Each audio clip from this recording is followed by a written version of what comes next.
Hello and welcome to Variant Roles. I am your host and, for once, not Game Master Dan Gaston at MadSideDM on Twitter. I use he, him pronouns, and we are here for a very special game of Invisible Sun.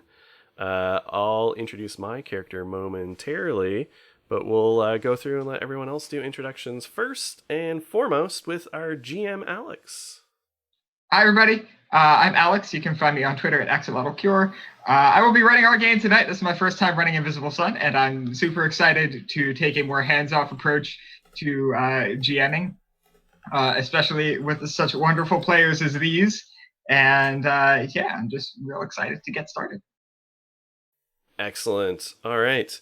Continuing around the overlay, we have Matthew. How are you doing tonight, Matthew?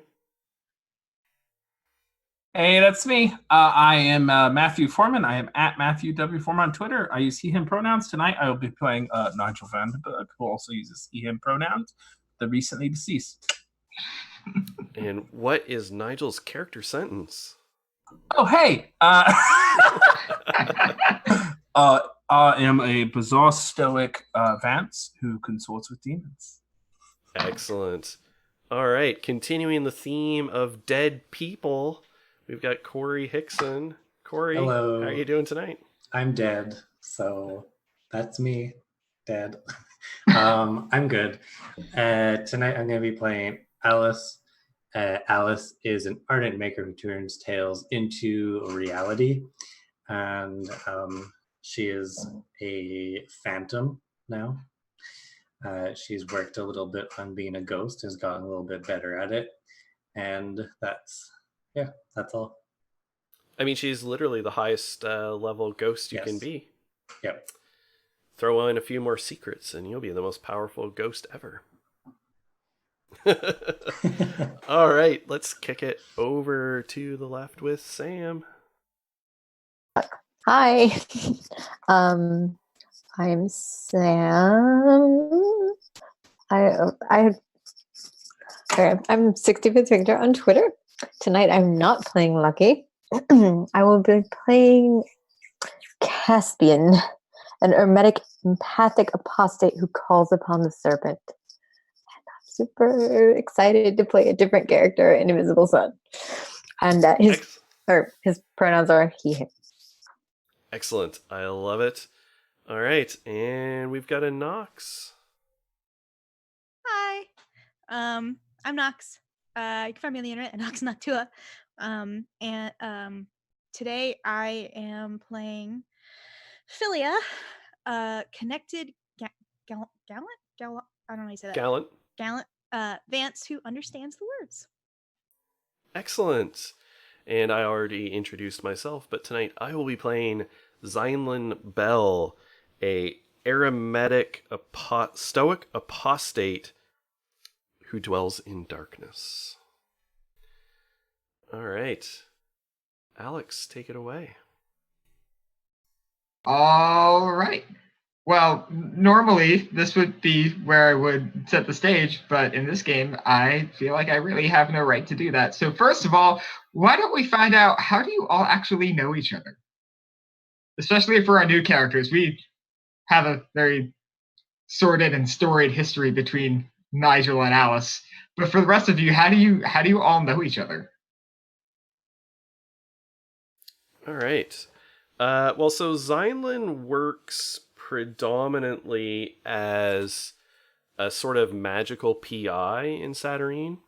And so he's like he's a finder. He's good at finding things, including people, and fixing problems. It's kind of what he does. So he's a little bit on the shady side. So, not an outright criminal, but he's a bit disreputable. So if anyone has sort of connections or otherwise would have needed a magical PI of some sort, that's a good likely connection for him. I like books. Well, Nigel was a librarian before he was killed. Well, Hey, no use to me now then. The dead can still be librarians. You're thinking in terms of the gray. Yeah, but you're a librarian somewhere else now, if you are still a librarian. Maybe I got passage back to the Indigo just to keep my job. Sure. It's an important job.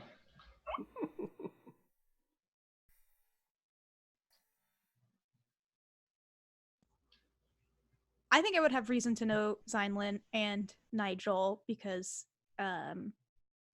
hunting down rare editions of things, certainly PI would be helpful there. And then also I probably could get myself some helpful information for a PI, and obviously knowing a librarian would be helpful for both of those things. Absolutely. And I mean, it is Saturnine, so I sort of think that, even as a PI, like hunting down books could be quite literal in some cases, particularly books of Vancian magic and things like that. So he knows a thing or two about hiding in dark places. I also might be interested in the PI finding a certain somebody at some point. Right. So perhaps I am at where I'm at tonight to make contact. That's not concerning at all. Then what about Caspian? Oh, sorry, Corey, did I cut you off? You're good. Go for it. Oh, okay. I'm Philia's boyfriend. Love it! Yes! All right. Perfect. You're the +1. The tea is scorching.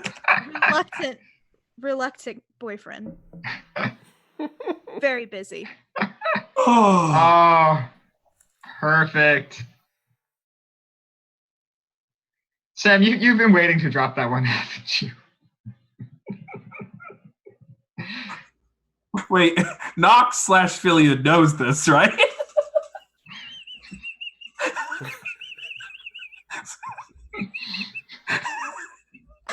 Surprise! You're gonna have to mute yourself. I can't take your wheezing laugh. Sorry, I thought I was muted. Oh. Smoke Beer said they do now. Well then. Alice, do you have any connections with these crazy people aside from cutting Nigel's head off? I think Alice wants to haunt the crap out of them. Like just all of them? Well, anyone that associates themselves with Nigel. Okay, that's fair. That's the current thought. All right, then I guess I have 3 questions left. First of all, how did you find out about the gala at the Winding Gallery? So there's this big art museum in the Palindrome, which for viewers at home is a section of the city. And there's the big masquerade ball going on at this art gallery. And how did you all find out about it? And this one can be significantly less detailed. I assume you all found out about it close to the same place. Yeah, I mean, I'm still a member of the Order of the Vance, and as I understand it, we're like part of the, I don't know, upper echelons, not ruling class, but we're men and women and folk about town. So maybe I just got an invite because I'm such a special part of the Order.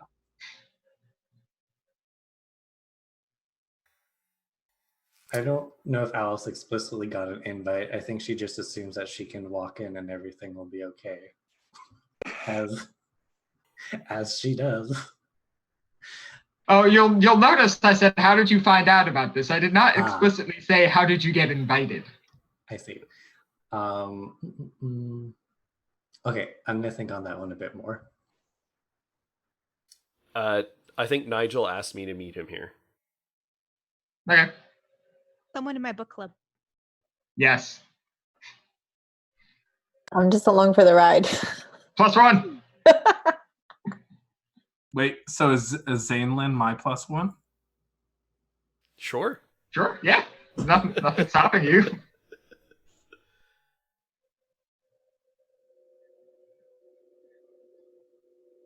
I think Alice is just gonna assume that she heard about it from Nigel. You mean by stalking Nigel? By spying, I think the word, not stalking, spying. There's a difference. Not so sure there is. It's called reconnaissance. Right. I would say haunting, but Nigel's a ghost too. Or dead. So I don't know if we can really say it's haunting at this point. Haunting the dead. Yeah, right. How the mighty have fallen. Mm-hmm.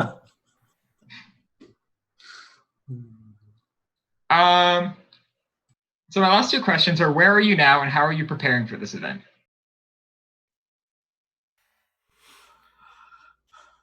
Xylin is putting on his least rumpled pair of clothes, which is not saying much. He's at home. He lives in a pretty weird spot. So in Fartown, there's an old abandoned burial site. So it's a cemetery that predates the Vislae living in the city. And there's a temple to some forgotten god with a crypt underneath it, and that's where his home is. So he lives down there. So he's, putting on his least rumpled pair of clothes, getting ready. He's got like a white shirt with a black floral pattern and a black tie. And he kind of just slaps it on and loosens it up and is having a drink to get ready. He doesn't much like going into places that are going to be brightly lit.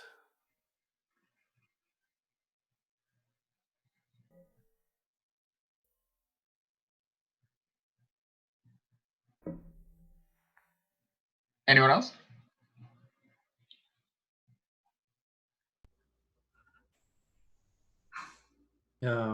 I think that Alice is scoping out the venue.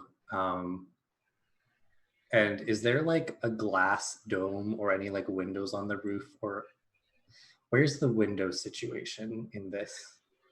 So roof is a bit of a strong word to describe any part of this structure. Okay. So this is called the Winding Gallery, and it is basically this giant corkscrew structure that just stretches on up to the clouds. So there's a lot of verticality to this. There are windows, but I think attempting to get to any sort of roof would certainly be a challenge. Okay. Alice can fly, though. Yeah, I think Alice is just like maybe on the third floor, like plastered against a window, floating outside, just like peeking in. Invisible, because she doesn't want to give anything away. And maybe some like ectoplasmic words are just like dripping onto the window.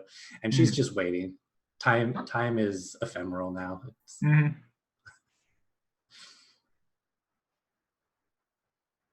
I would say Nigel is at the Nebulous Quirk, just having a coffee. He doesn't have anything to do. He's just, he already is dressed up. He's ready. He feels ready. And that's all there is to it.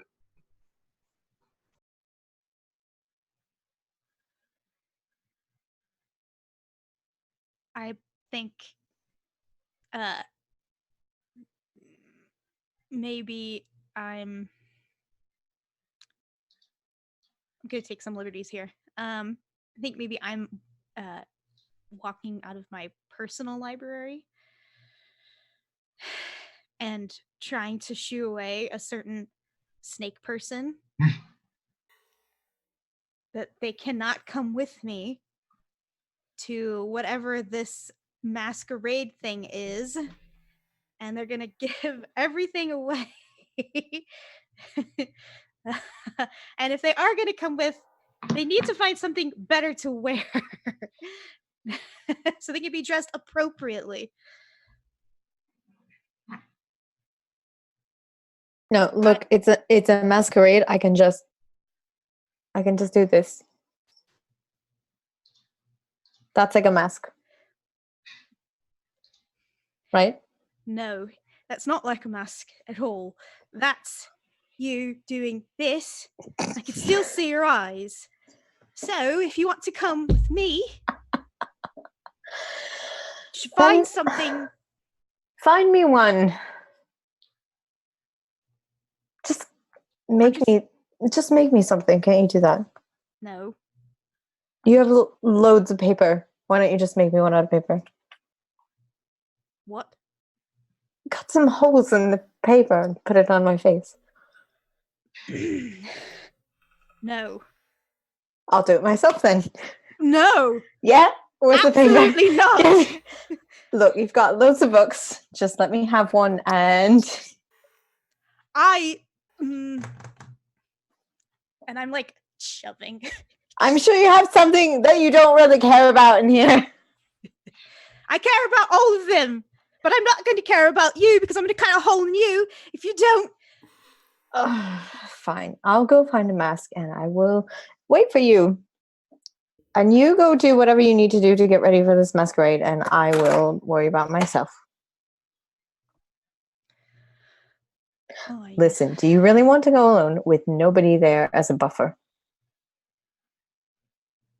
I'm very good at it. Look. I can just stand mysteriously by and be a distraction. Then you won't have to talk to anybody that you don't want to because I'll just scare them off. You're a distraction, all right. I'll meet you there. Just go. Just go. Fine. Okay. I'll find a mask. That was everything I hoped it would be.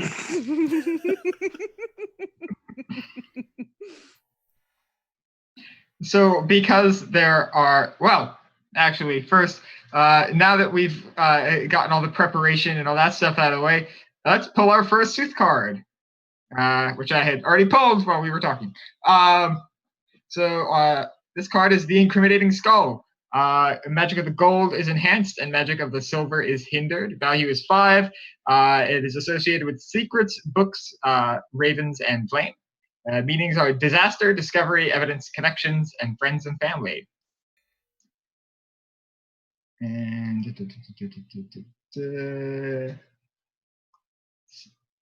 something that should have remained hidden becomes evident. A friendly NPC, particularly one with a bond to a PC, makes an appearance where something happens to suggest a connection with them, among other things. So, yeah. But because there are no coincidences in the actuality, Philia, even though you sent Caspian out ahead of you, you all still basically arrive to the ball at more or less the same time. Quick question. Nigel, can you see ghosts because you're dead? No, I don't think so. Okay. Nope. Then you totally do not notice Alice just sticking to the wall by the 3rd floor window. I'm also just upside hanging down. out. Yeah, just hanging out. But yeah, you do all approach this giant corkscrew structure in the middle of the palindrome. So for this place is, if I remember correctly, the map, probably around about the middle of this district, which is nice because the district is the same going in as it is coming back out, even if you pass straight through it. So you haven't experienced that yet, which is probably nice, I guess. But yeah, it's this big giant corkscrew library, and I'll just say you were probably all invited. I think you all have reason enough to be here, given your connections and things. Caspian is my reluctant +1. Yeah, you all have the right to a +1, that's for sure. And Al's probably just gonna walk right the fuck in, so. Yep, through the wall. Yep. So I would be waiting out front, looking hot like I do as a naughty librarian, and looking for my skeevy contact. Oh yeah, so yeah, when I roll up, it's the it's thrown on, because especially the part where he's walking through Firetown, it's a fall day, so he's got a long black sort of knee-length coat on, with big voluminous pockets, and he's just slouching through the palindrome, hands stuffed in his pockets, tie loose, kind of trudging. And he seems to mostly walk. He never walks a straight line because he tends to stick to the shadows and cut quickly through any pools of light source. But whenever he walks through any of the light sources, his shadow stretches out behind him and does not mirror his movements. His shadow moves independently and flits around with its own agenda, seemingly. Jesus. And he's hair back. He's got a little bit of gray at the temples. He's sort of middle-aged to a little bit older. And a trimmed sort of goatee and mustache. Nigel? Zainlin? Is it? Is that how you pronounce that? Zainlin. Zainlin. Where's your mask? Oh. Right. That. He sort of just ruffles around in his coat and pulls out like a half crumpled, just like a simple black, like almost like Zorro mask that he sort of just sticks on, and it kind of goops onto his face and adheres itself. Wow. Hey, you know Spared what no would be... expense. No, of course not. You know what would be a fun game tonight? If people ask if you know me, say no. I'm pretty happy with that. Yeah. Well, I figure we could attend together, get to know one another. But as a reminder, I called you here because I'm looking for a secret. And I would like to, name the thing that I'm looking for in my character arc. And that is the ye old long form magic. It's something like flesh for knowledge. Oh, that one. Yeah. I'm vaguely aware of that. Yeah. Okay. Okay. And that gives me an acumen when I name it. All right. Yeah, and that's what I tell Zainlin. I say, I heard of a way that certain Vislae get power and secrets from, carving off chunks of them. Interesting. So do I have a potential lead on where to go about maybe finding this? So one of the things that's interesting about the gallery here is that all of the exhibits hold secrets of their own. So like all of the paintings, either they are intelligent and they communicate things, or they will like show the location of something, even if people can't like find this location. Okay. So all of the art in here, in the Winding Gallery, holds secrets. And so if you're looking for something that you believe to be secret, you have now a very large collection of secrets that you can pursue and peruse if you can get out there and find the time to explore while everyone is at the ball. Okay, excellent. Are you so you're good at like snooping around? That's right. I know how to ask questions, cajole people, sometimes inflict a little violence. Good. I guess now is a good as time as any. I could maybe get us a hunch on the thing that we're looking for. What I'm trying to do here is some kind of intellect challenge to give me a lead for my snooper. Since I'm not good at snooping, I'm trying to point him in the right direction. And Okay, so I was thinking along the same line. So I have a level of skill in magical lore. Mm-hmm. Yeah, I think that would apply. Um, And Nigel, if you have any requisite skills. Oh boy, howdy do I. let's go. So what I would like to do Mhm. is I would like to cast a spell called Stare of the Abyss. All right. I like where this is going. I'm going to get 2 Vex to my perception pool, which Okay. is the shit at looking around. Mhm. But I'm going to gain 3 enhancement to my intellect pool, Mhm. which I will choose to spend 1 of, because I can only spend 1. Didn't you get enhanced endeavor? Expansive endeavor is to expend Bene. Bene are not enhancement. True. And then I would like to use my expansive endeavor to cast to use 3 intellect Bene. Mhm. And then I have magical lore, history, or codified magical knowledge, whichever one you want to pick. And that is my whole kit and caboodle. So that'd be a 4 added to my venture, or a reduction of 4, and I'm rolling 2 dice. Okay, sure. I'll say that this was probably around the challenge of 7. And so if you're trying to like locate what you want, or if you're trying to identify what you want Xylan to find, I will say that, well, if you're both using magical lore, would that still... He's using it, but I can aid him, like say if we're having a conversation. Okay. So my 1 skill will just add 1 to his venture. Okay, then yeah, that's what I was thinking. I just didn't know if it canceled out if you were using the same skill. No, the level of the skill of the aiding party adds to the venture. All right. So it's a venture of 5.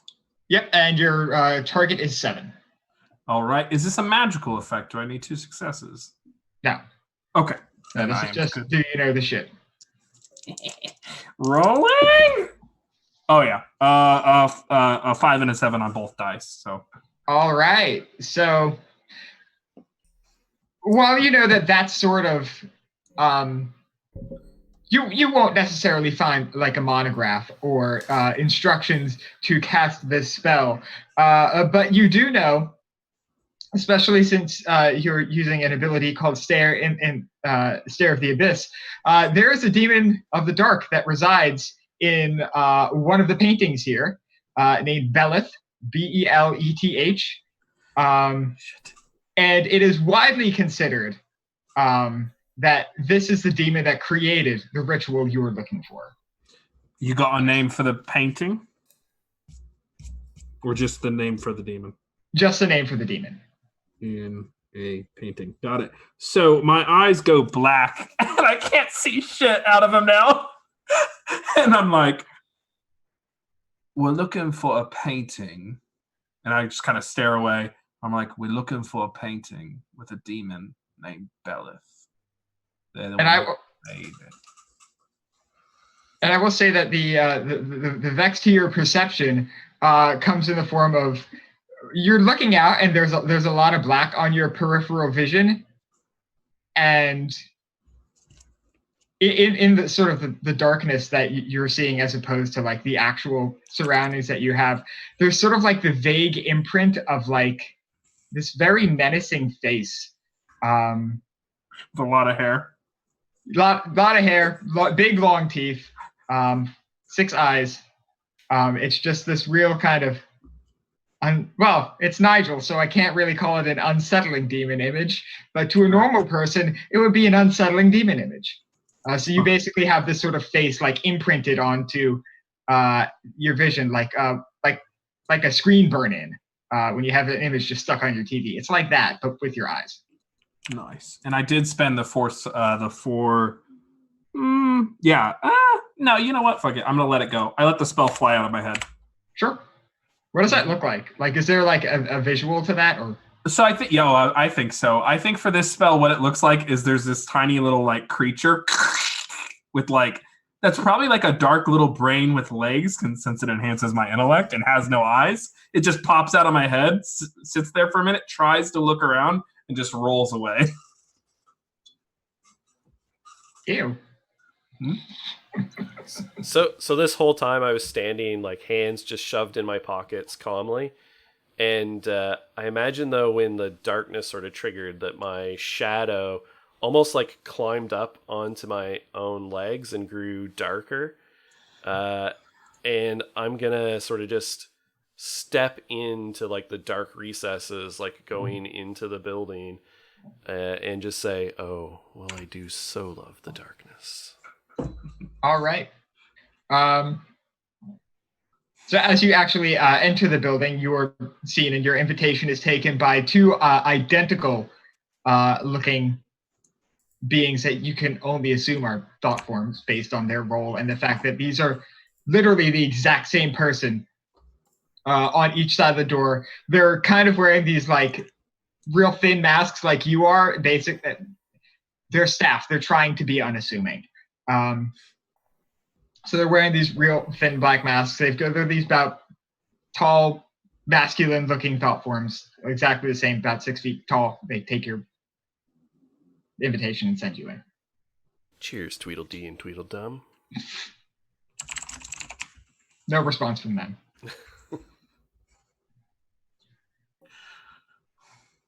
Yeah, just go in. Sure.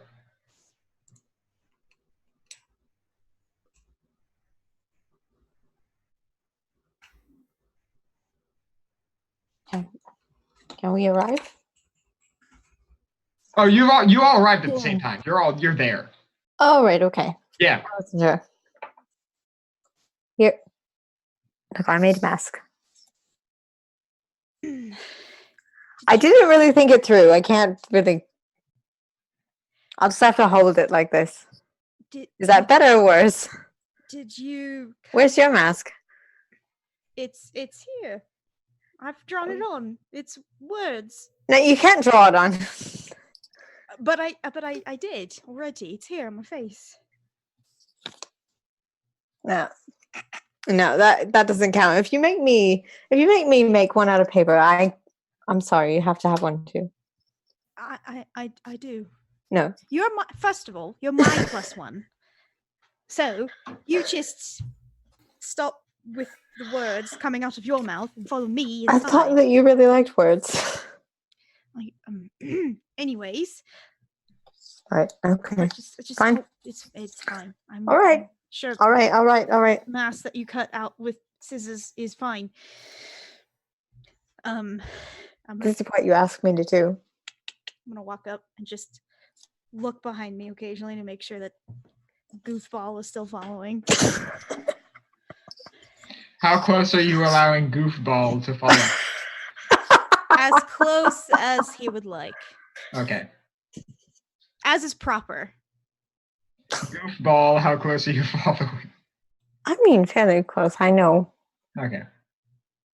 I just wanted to make sure it wasn't. It's obvious that Okay. I'm her plus one. Yeah, that's just what I needed. I don't have an invitation. I have to. Yeah. I have to remain close.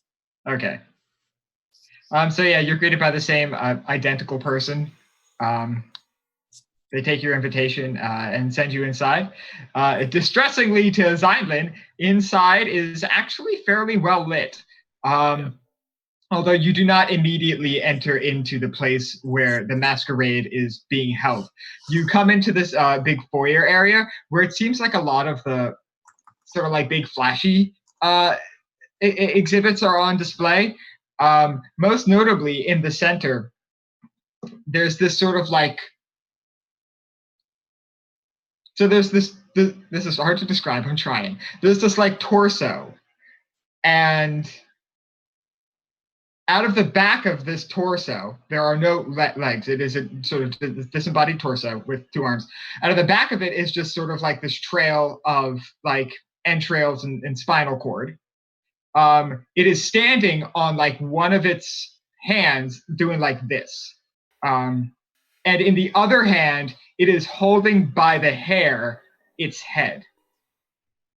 And so that is sort of the big thing they want you to see as you're passing through is this exhibit. And you notice like the torso is kind of like extending this head out to like look at everyone who's coming by. So like it extends it out to Nigel, it extends it out to Zeinlin and you two as you come in as well. Yeah, I only paused long enough to like pull out a pack of cigarettes and tap one out, and, like light up. I'm trying to stay calm, so like I'm not shaking or anything, but it does make me nervous being this brightly lit, and all my shadow is moving on its own, and it looks very agitated. Okay.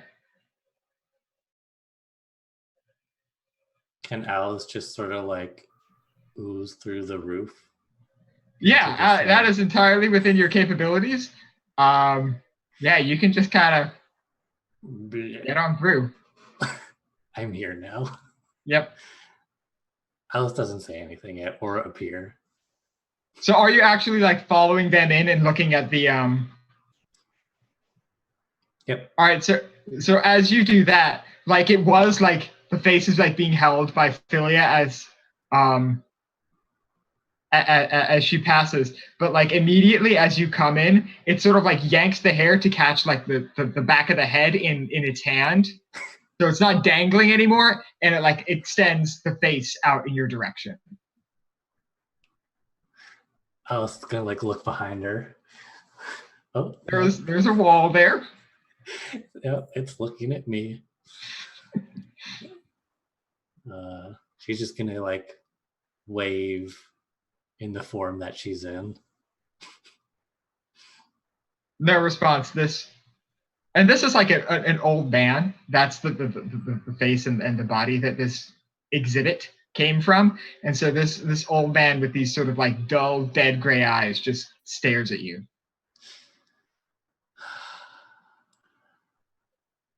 Alice just cringes a little bit.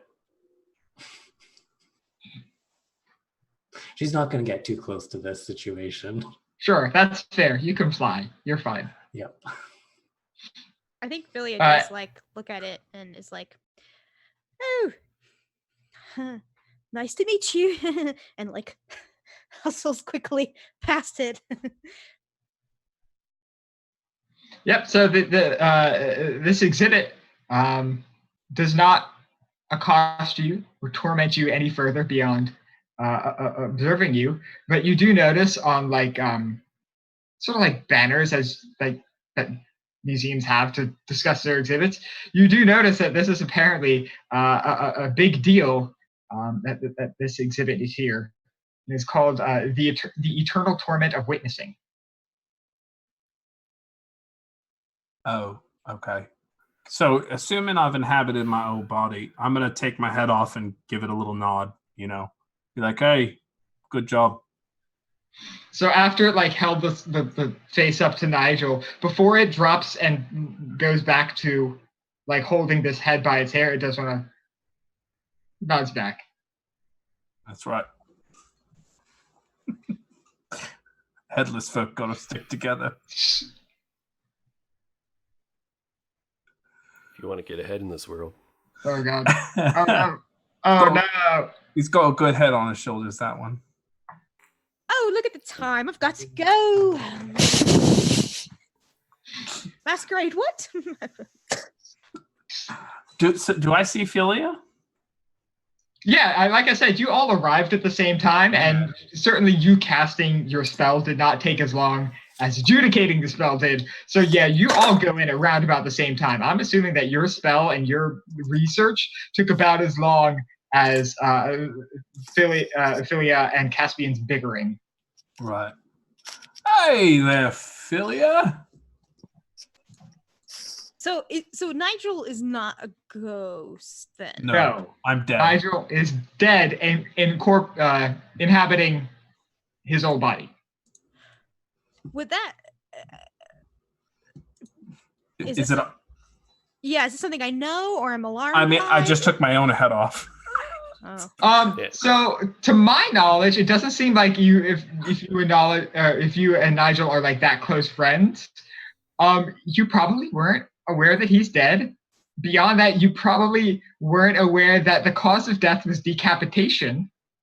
But it is not uncommon, or it's not impossible for the spirit of a dead thing to be inhabiting its old body and walking around Satyrine. This was just not the condition that you were aware Nigel was in. Oh, Nigel. Pleasure. You. Something's different. Did you get a haircut or? It looks to me like his head comes off now. Yeah, the barber took a little too much off the top. But I've been hitting the gym too, so that's nice. Right. Yeah. Hashtag Vislae Fitness. Oh, we're doing hashtags now. Well, I do on the news sphere, on Vislaegram. I do. Instagram. Oh, I don't bother. I made a post 3 days ago. You should be getting it any time now. I don't bother. No, she doesn't. Oh. No. She couldn't. Couldn't? No, I'm very busy. She's technologically inept.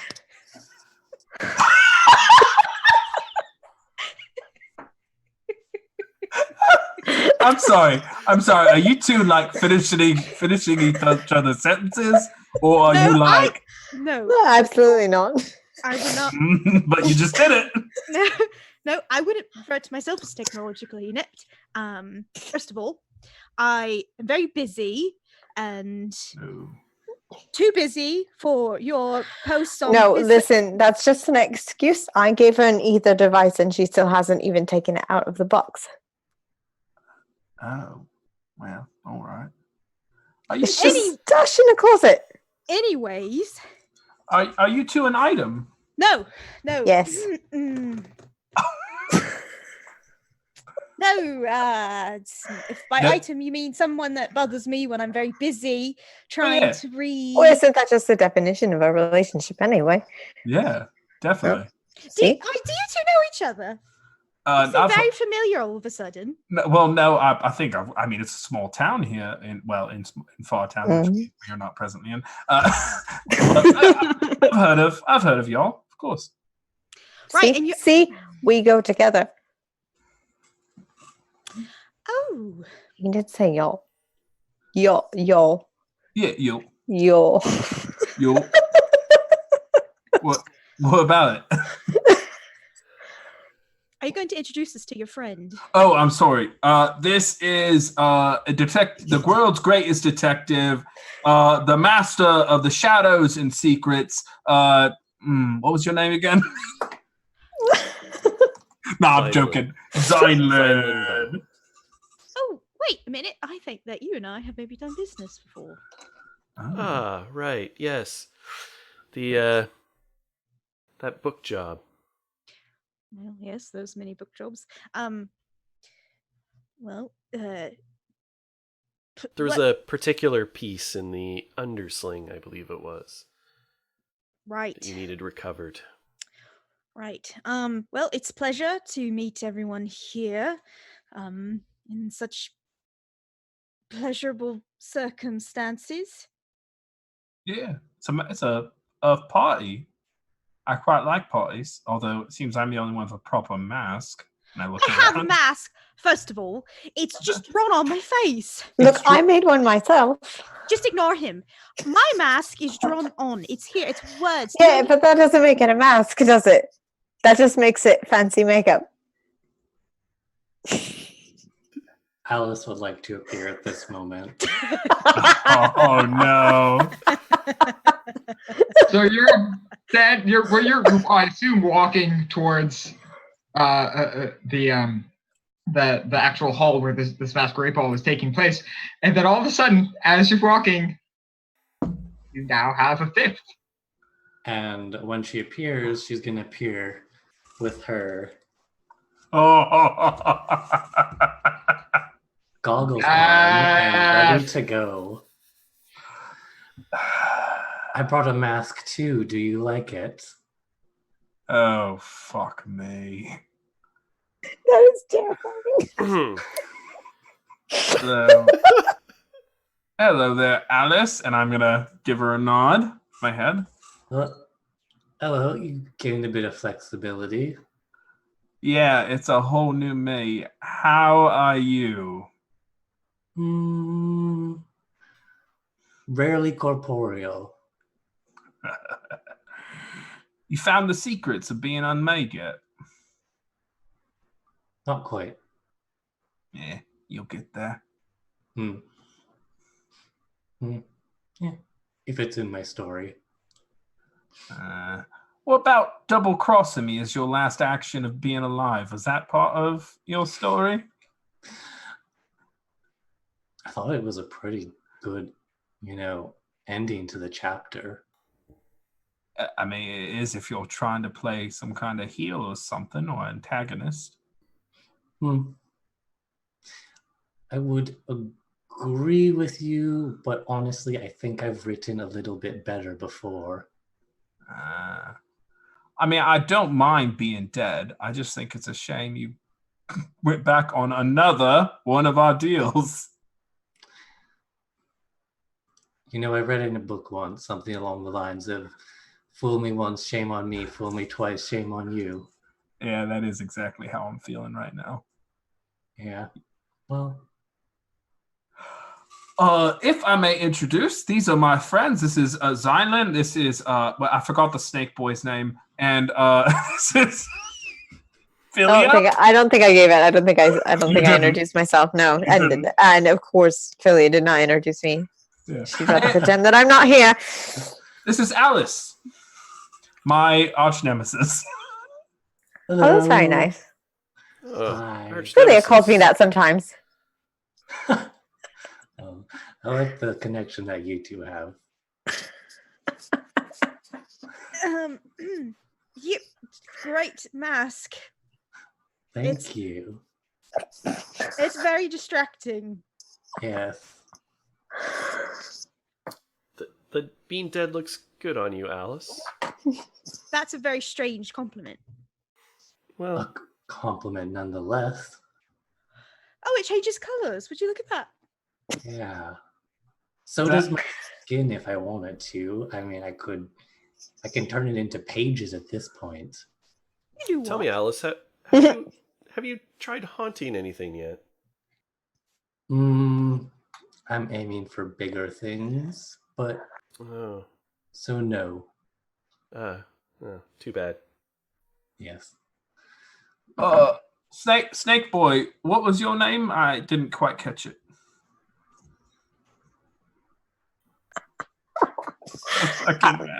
I know. I'm Caspian. Oh, Caspian Olivier. Okay.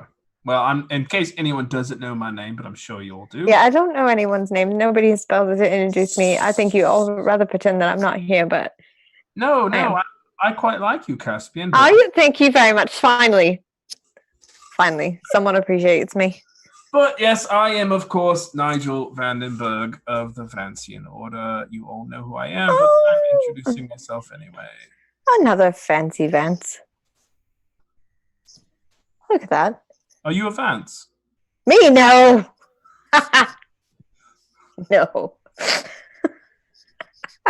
Are any of you?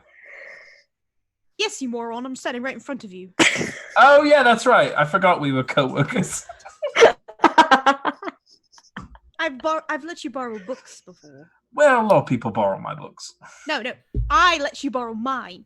But you no. it back, so now suddenly it's yours. Well, I am a criminal.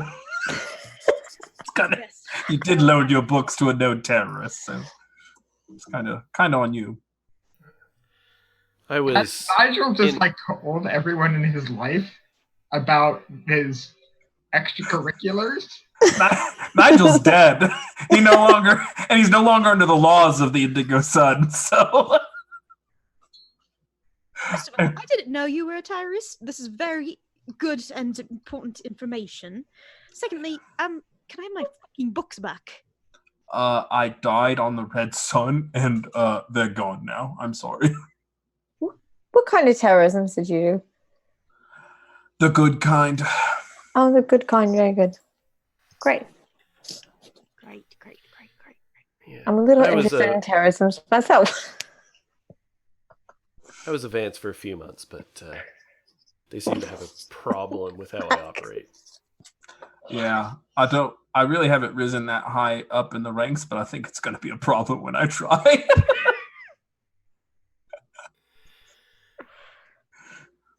There's always room outside the orders, Nigel. Yeah. Yeah, see, this guy knows what it's about. Oh, your past states.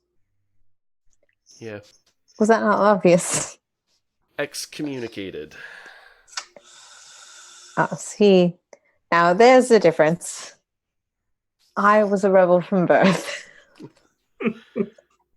I tried the church. The church just didn't like me. All right. So after that wonderful and stimulating conversation, you do eventually reach this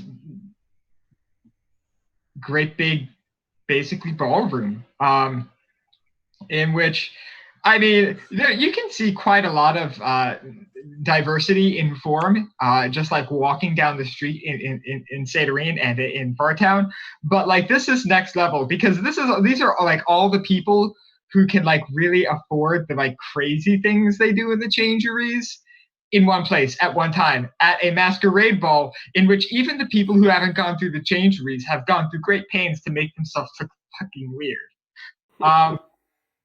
So you come in and you see a great variety of figures. One of the most notable is this extremely tall woman. She's probably, I think, about like 7 to 10 feet tall.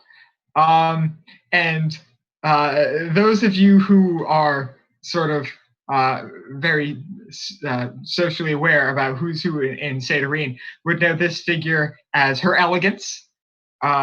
She's walking around with just this pure white dress, white mask. She basically just is sort of like a noble in the city who travels between here and the Gold Sun and acts as a sort of patron to people in pursuit of magical power willing to bargain for it. You notice her because she's fucking tall. You see, honestly, as soon as you come in, just a lot of real weird faces. There's this woman who passes you by as soon as you come in, where honestly, the word woman is really generous here because it's just this sort of like humanoid billow of like cloud in a blue dress. Just passes you straight by. And so you just come into this really pretty packed ballroom full of these masked Vislae and masked other people who live in Sadarine. I'm sorry. All participating in the ball to whatever extent they would be. Although you are kind of distracted because as you are walking in with Nigel, he is immediately approached by this young woman who is not wearing a mask and seems really too businesslike for any of this nonsense. She's wearing a brown suit, matching vest, matching pants, blue shirt underneath, and she has this bow tie, which you know what it's like when you look at like a soap bubble and you can see sort of like all the colors of the rainbow, like just faintly in the bubble. She has this bow tie that's like that. It's just like subtly shifting in all these sort of like pale, vague called iridescence. Yes. So it's sort of iridescent bow tie. She walks right up to Nigel. Excuse me, are you Nigel Vandenberg? I mean, I might be such a person known perhaps by a name similar to, or in fact that name. Who's asking? The order, but I'm getting ahead of myself. Hello, my name is Euphemia Maximicic, and I just have a few questions for you. You are, as well, I'm sure it is no surprise to you, dead. Yeah. And the order was just concerned. Where exactly did you die? You know, I don't remember the name of the location. I think it was somewhere in the Red. Okay, have you been back to the Red since your death? No. I went on to the pale. Were you in possession of your spell book at the time of your death? I suppose I would be. Are you in possession of your spell book now? I don't know, am I? Are you? I would assume so. None of my possessions got changed. All right, then, yeah, you are in possession of your spell book. I hold it up. I'm like, see? Oh, that is relief. Well, we just needed to make sure that didn't get out into the world, specifically in wherever Vislae might die. Just needed to check up on that. Thank you for your time. Euphemia goes to join the party, actually. Yeah. Useless bureaucracy. I hate my order so much. But it's what I'm good at, so. All right, and now you've got to the party. Let's draw another tooth card as I pull out the random number generator on my phone because I don't have the app.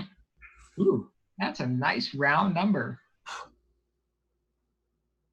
This is 60. This is the very last card in the deck. This is the Hunter. The Hunter. Its value is 8. It is an adept, which, correct me if I'm wrong, means we immediately draw another card after this, right? All right. So let's see. Important events occur in the wilderness. An NPC is murdered. Okay. Struggle to survive against the environment. A large-scale conflict occurs.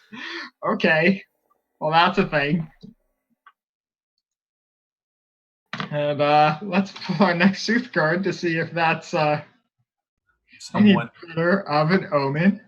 Someone in this room is a murderer. Right. Yeah, and with the adepts, like both cards are sort of in effect. Yeah, actually, let me take a quick poll and see which heart that was associated with. This is notions, cats, clocks, and winds. If that is your heart, you have a +1 to all of your ventures. And our next card is the Monarch. Has a value of 9. Also associated with notions, cats, clocks, and winds. Its meanings are authority, judgment, the land, and the world. Let's see. Game narrative. A ruler or authority figure becomes involved in the matter at hand. Someone passes judgment. Someone travels between worlds or suns. Didn't you just say her elegance is here? Yeah. Oh. And the elegance is, her elegance is involved in the murder? Oh God, let's find out, shall we? I don't know if her elegance is by birthright or by title a monarch, but I mean, to the average person, she's as close as you're gonna witness here. Is she like an actual butterfly? Like monarch? No, she's. I don't know if she's actually technically an angel, but that's not what I. Never mind. No. Wait, so who's the really tall lady? She's her what? Her elegance. Okay, same person. Okay. Yeah. Yeah. Nox was suggesting that an actual monarch butterfly commit the murder. I sincerely hope we're not going to get death by butterfly.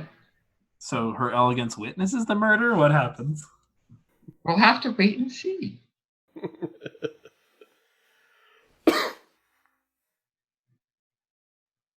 So what is around us currently? Basically this sort of like big golden ballroom, I guess. It's very well lit in here. There's this sort of big cleared out area in the center where people are dancing to, I guess, sort of outdated music. It's all very, I guess if I had to use a Grey World comparison, it's all very classical, opposed to what one might hear out in, you know, the nightlife of Sadarine, but people are enjoying it well enough. And really just the draw at the moment in this area are just the vast cast of characters here, because it's all these super weird looking Vislae, and either they're very, very extravagant masks or they're very extravagant changery conditions. And of course there are thought form attendants and guards just kind of around. And by guards, you just see like a couple of people just observing. No weapons, but they're also clearly not servants like the others who are going around passing out drinks and maintaining food and stuff like that. I take a drink. Sure. So these drinks are all generally infused with some sort of emotion. So what emotion do you consume here? Well, this is freaking familiar. What are my options? Because I don't remember. Really? What? Is anything? More or less. I mean, unless you're going for like a real specific thing, like the feeling you get when you were sad last Tuesday and now it's Sunday and it's raining. Like all the basic things like, joy, sadness, excitement, like all of the sort of like the main emotions that, one might expect to get in a drink. Those are all here.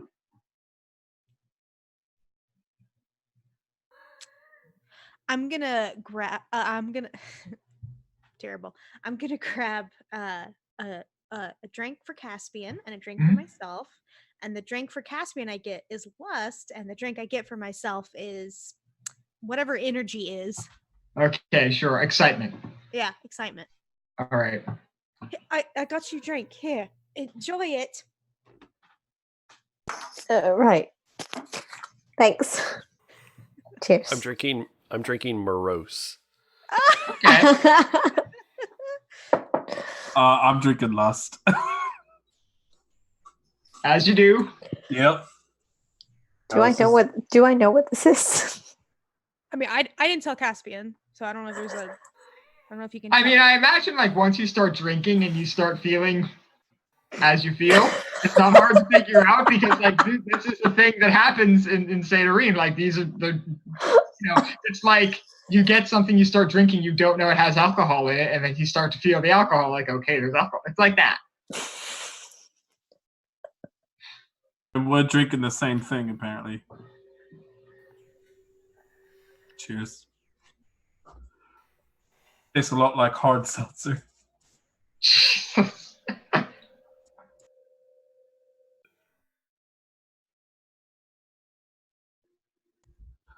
Oh, so I'm gonna pull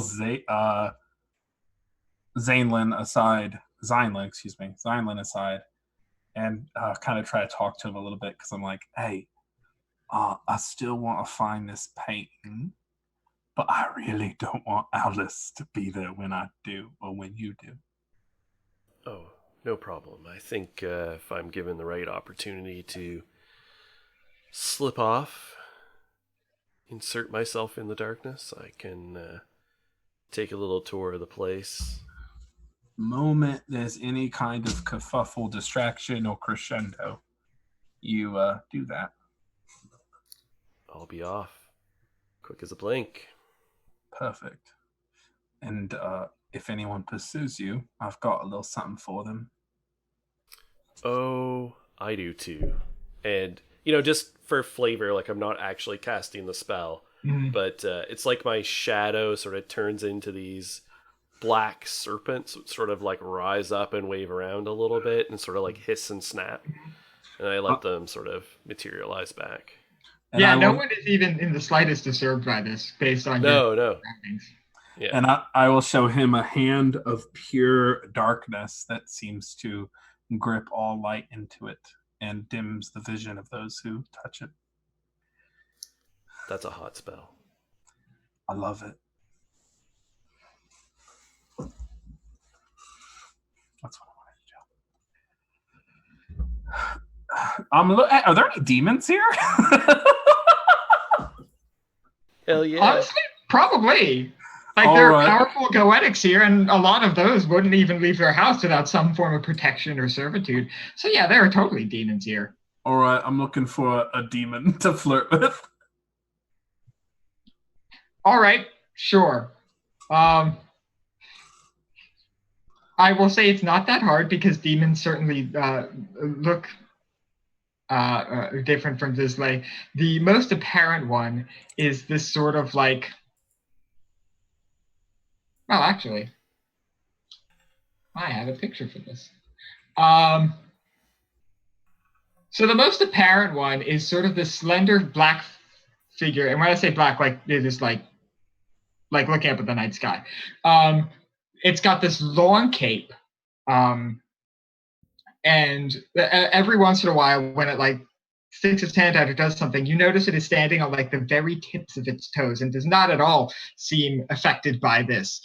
It's wearing this sort of like ornate black and gold sort of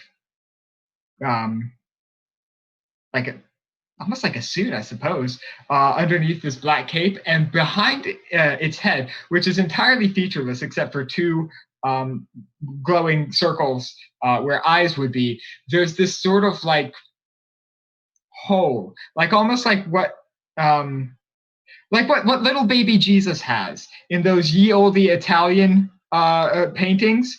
It's like that, but it's purely black. There's this sort of like halo of darkness behind their head, and notice that person is currently behind the bar, or at the bar rather.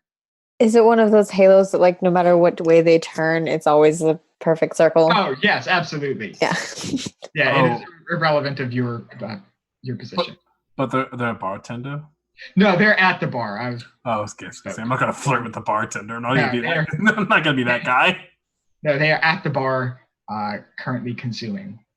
I will just order a drink when I go up to order my second shot of lust. All right.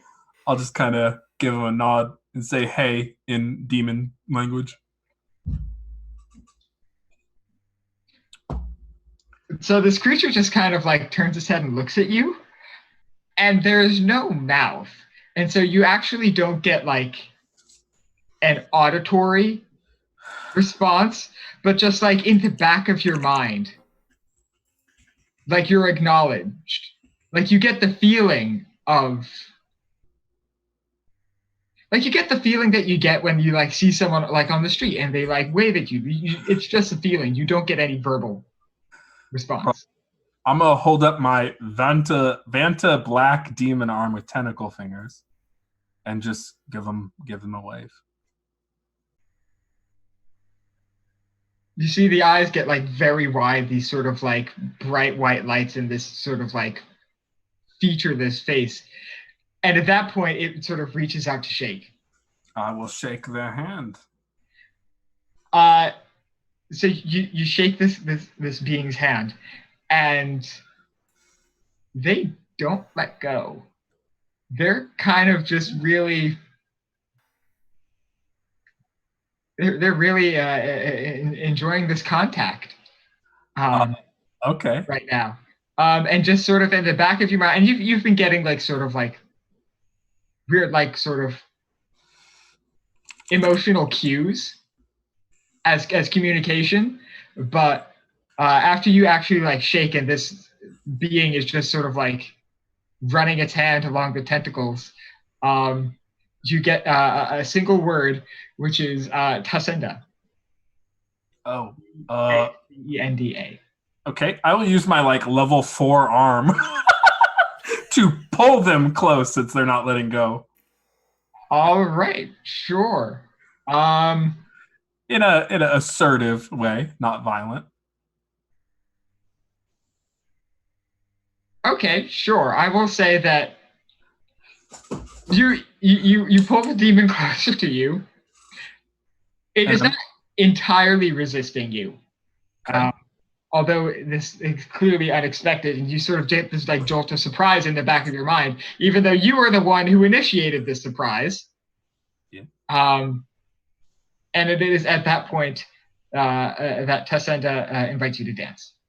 What? And I will, as I pull them close and kind of meet them with their eyes, my eyes that are kind of black around the edges because of my vex, I'm going to say, Nigel. And I shall dance with them. All right.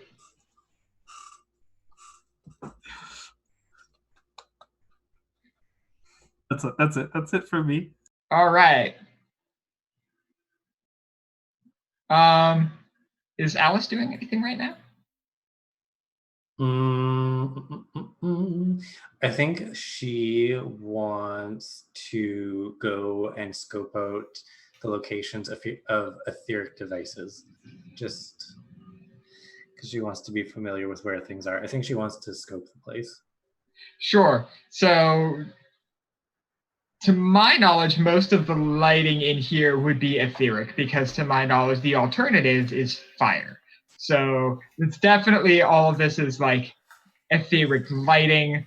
There are some like sort of like speakers, I suppose. The sort of like bullhorn speakers up in the corner where the ceiling meets the walls, but those don't seem to be in use at the moment. But currently, the main sort of etheric devices in here are just lights. If you were to peruse the rest of the building, you would most likely find other more interesting items. But in here, it's really just lights and, a couple of personal aether links and stuff like that. Yeah. Okay. And so Caspian and Philia are presumably together, and then Zainlin is by themselves? Forever alone. Okay, well, Alice wants to go visit Zain. Is it Zainlin or Zainlin? Zainlin. Okay. Alice is going to go change her form and get this nice sort of very good-looking dress that's made out of pages, and it's made out of these black pages with white ink on them instead. And she still has her mask on for the masquerade. And she's just going to walk up and say, you know this group? No is perhaps a strong word. I've been employed by Philia in the past. Oh, interesting. What kind of employment? I find things. I gotcha. Okay, you were a little bit interested in if I was possessing or haunting things. Is there a particular reason why? Oh, well, I very interested in that sort of thing. You see, I live in a old crypt. Huh. So the doings of spirits and haunting and strange magical practices are a particular hobby of mine. Yeah, that's actually interesting. I never went to a crypt because I wasn't killed in one. Or sent to one after I was killed. I was turned to dust. Interesting. Dust that's now in the pocket of your best friend. So you were disintegrated. Yes. Interesting. I haven't witnessed that before. That would... Do you want to see? I can show you. Absolutely. What are you going to give me in return? What kind of things are you interested in, Alice? Favors. Well, I'm a favorable kind of guy. I like the sound of that. All right, now for us to do this, I'm going to have to cast a spell on you. It's really, straightforward spell, to be quite honest, but I just want to make sure that's okay. Yeah, why don't you... Is it illusionary? Is it going to harm me? No harm. Not really illusionary. I would say it's very gray out of the magics. Interesting. Yes. Proceed. All right. Now, I haven't done this since I died, so results may vary, but we agreed, so let's give it a shot. Alice is just gonna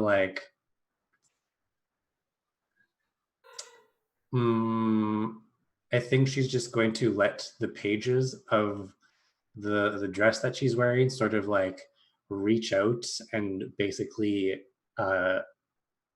encompass your entire head. And she's going to use departure from reality. And when she does that, she will show you essentially the story of being in the red, and then the whole moment where the Lycius coin, or whatever it was called, was pressed into her. And then she will show the off with the head, and then Voldemort style. Wait, so does Zeinlin learn your secret soul? Oh, Alice doesn't care anymore. Oh, okay. God. Yeah. Alice Excellent. has Okay. plans for that.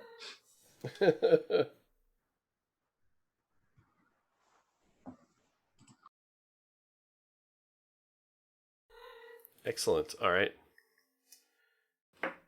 Interesting. Very, very interesting. Mm-hmm. Yeah. I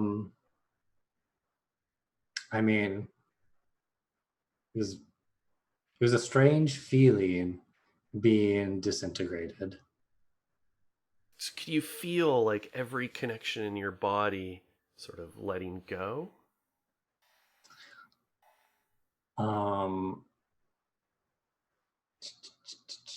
So I think when Alice casts the departure from reality, this is like, I'm just going to ask if we can retcon this. She's going to show it from the point of view of Alice so that you can feel the disintegration. Yeah, okay, perfect. Excellent. Yeah, so I'm like, oh.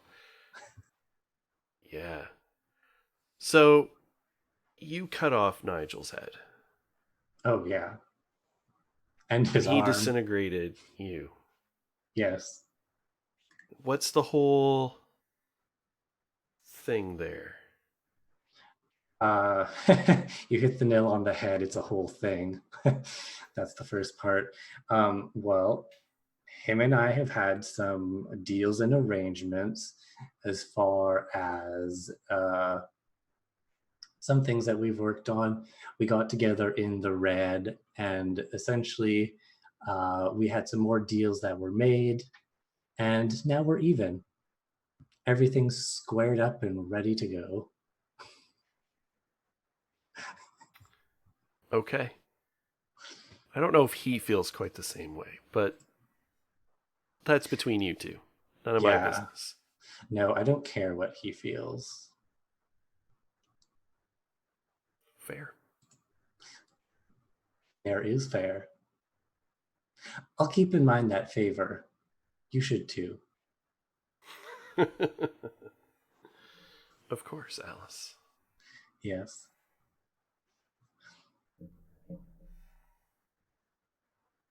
So, Zyla, what are you attempting to do at this point? I'm really, so I'm gonna take a look around. I wanna see like the exits out of here that will lead into the gallery, and who's there, like guards, that sort of thing. But I'm waiting then for an opportunity when some distraction of some kind happens to slip off. Oh boy, howdy. So this structure is a corkscrew, so there's one way to go. Okay. Forward. Perfect. So you basically enter in through one way, and then all the way across the ballroom there's another entrance with a couple of thought forms just sort of like standing at the door, mostly just indicate that people are not supposed to proceed beyond this point. There's plenty of loitering in the hallways behind you. People are using side rooms for just various things, but it is very clear that the hall out here is very much the end of where one is supposed to go. And oh boy, speaking of distractions. So as you're sort of skirting the edge of the ballroom and watching and observing, you hear a loud crack towards the front doors where you came in, and you see these just brief little flashes of red slipping in between the crowd. And in your line of work, doing the things that you do, I sincerely imagine that even from this distance, you would be able to recognize the agents of the Thaw. Yep. And so there are 6 of them, and they're moving with great efficiency and speed through the crowd methodically. You can see basically from this distance they're combing through, and they're looking at more or less everybody. And eventually you notice one of them sort of like call the others over, and they all approach from all directions and sort of like through the crowd so that their target doesn't necessarily see.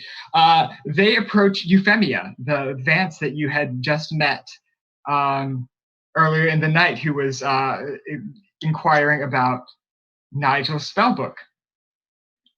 And so they're all sort of approaching her from various angles, and she realizes far too late that she is the target.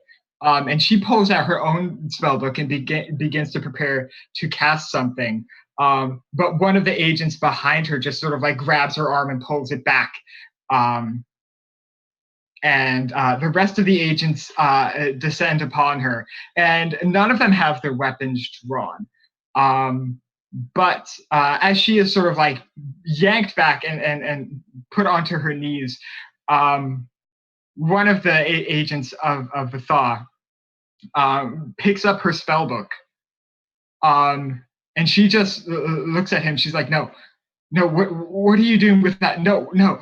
And as the Thaw agent holds the book in his hand, it just starts to burn.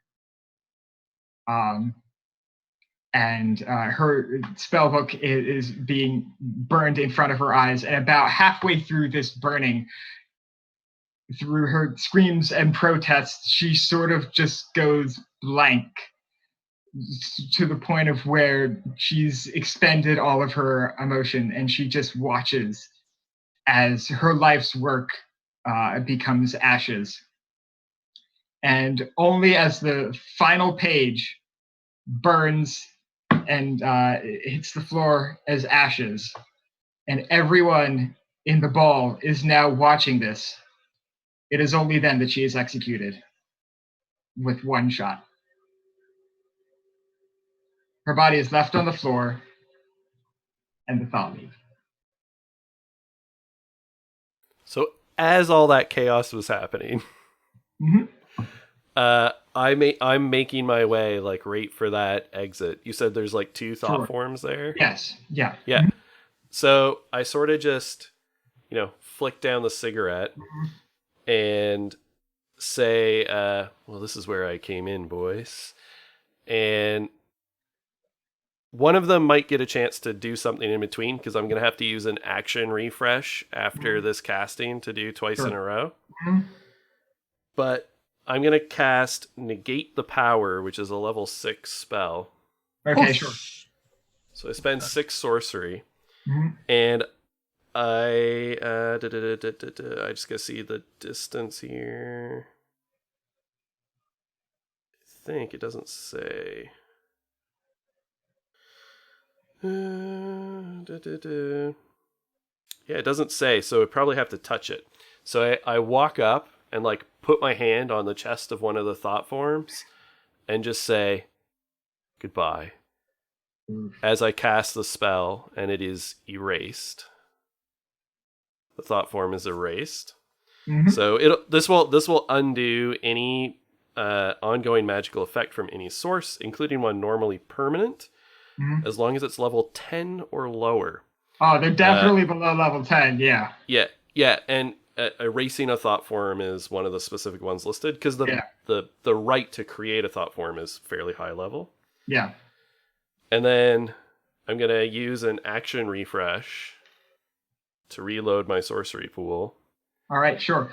I will say that it is during this time. Fortunately, you have picked quite a distraction in which to utilize. So the thought forms, the remaining thought forms, sort of shout of surprise, is very much unnoticed at this point, as there are no coincidences in the actuality. This happens pretty much right at the same time as the gunshot. And so as this is happening, the thought form is actually going to make an attempt to grab you, and it will be a movement challenge to escape that. And I will set the challenge at 5. Okay. So, all right. I'm going to spend 1 movement Bene. Sure. And I'm going to spend a sortilege so that I'm rolling 2 dice.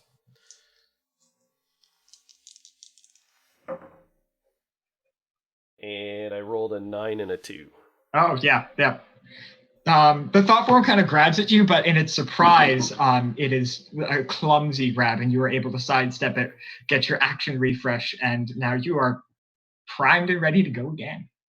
Yeah, and I just touched the other one and cast it again.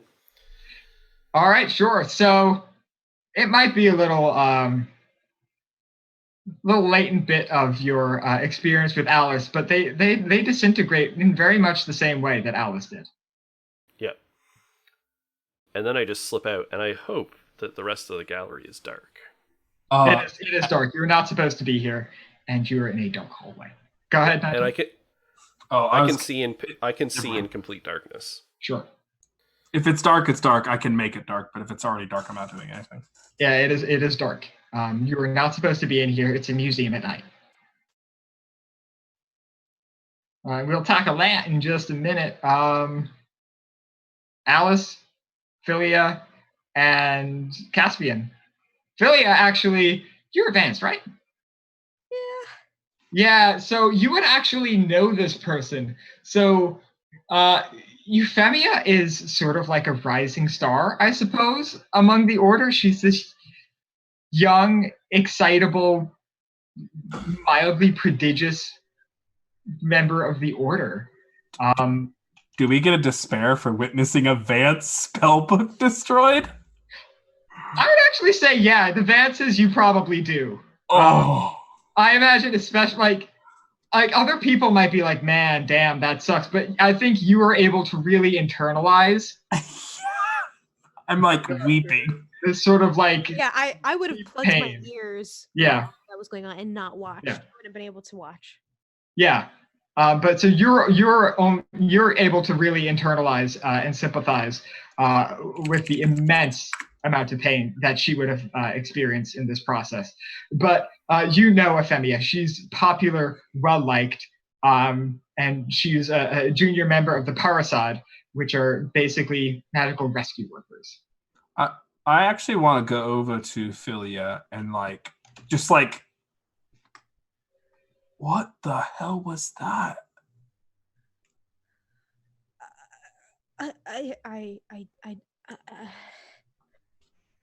Are we safe here?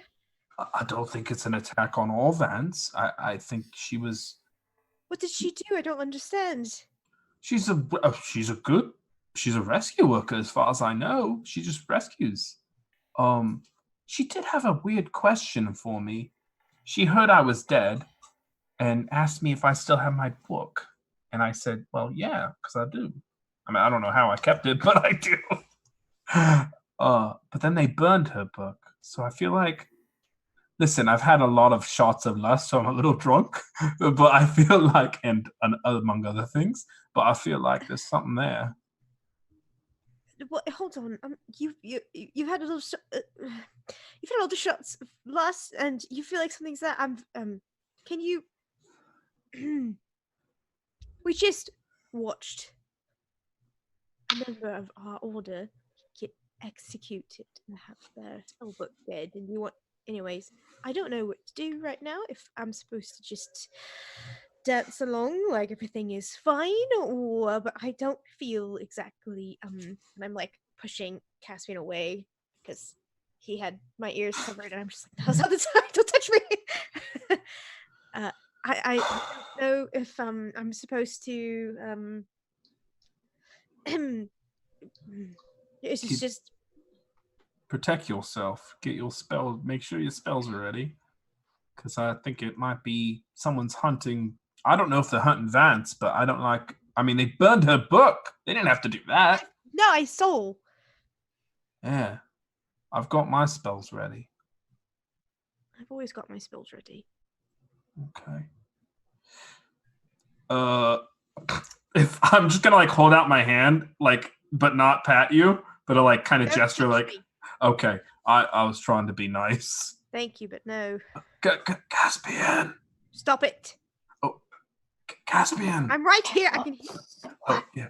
Your Philia, she hurt. Yeah. Your lady friend needs love and comfort. Yeah, I'm aware. Yeah. Yeah. Yeah. Got it. Excuse me, I'm right here. Got it. Yes, I'm sorry. I don't mean to take your choices away, but I'm trying to burn your spell book if you don't come around. oh, don't even say that. I'm sorry. Not even as a joke. You're right. I'm sorry. I just. God. She gets mean when she gets stressed. It's fine. Oh God. It's fine. Just Typical Vance. well, yeah. You should talk. Calling the kettle black and all that. Fair enough. What the hell are we supposed to do? Do we just dance in the amongst the corpse of one of our own? That is in the process of being cleaned up, and there are people returning to dancing. What is wrong with him? Oh, that's really fucked up. Welcome to Savory, guys! I'm gonna. I'm sure you really know a lot about it, not being part of an older. I'm gonna Just another say Saturday night. It's Saturday. usually me that I don't possess empathy. you're literally an empath. I'm literally an empath. I'm gonna say, well, I mean, don't judge the people who are going back to dance. I'm gonna eye the black, we can't say black. What should I say? Avoid the Vanta black twink, demon twink. Yeah. So I mean, priorities, right? strike when the iron's hot and all that. also on top of that, Tasenda is a demon of the dark. They do not care. Yeah. First of all, What? that has nothing to do with this. So just take your little void and put it whatever you want into the void, and just. I'm gonna put my arms akimbo and I'm gonna say it's a rather big void. I'll have you know, it's adequate void. First off, I wasn't. I didn't. That's not what I was talking about. I'm just saying, it's not like the biggest void you've ever seen. This is a serious matter.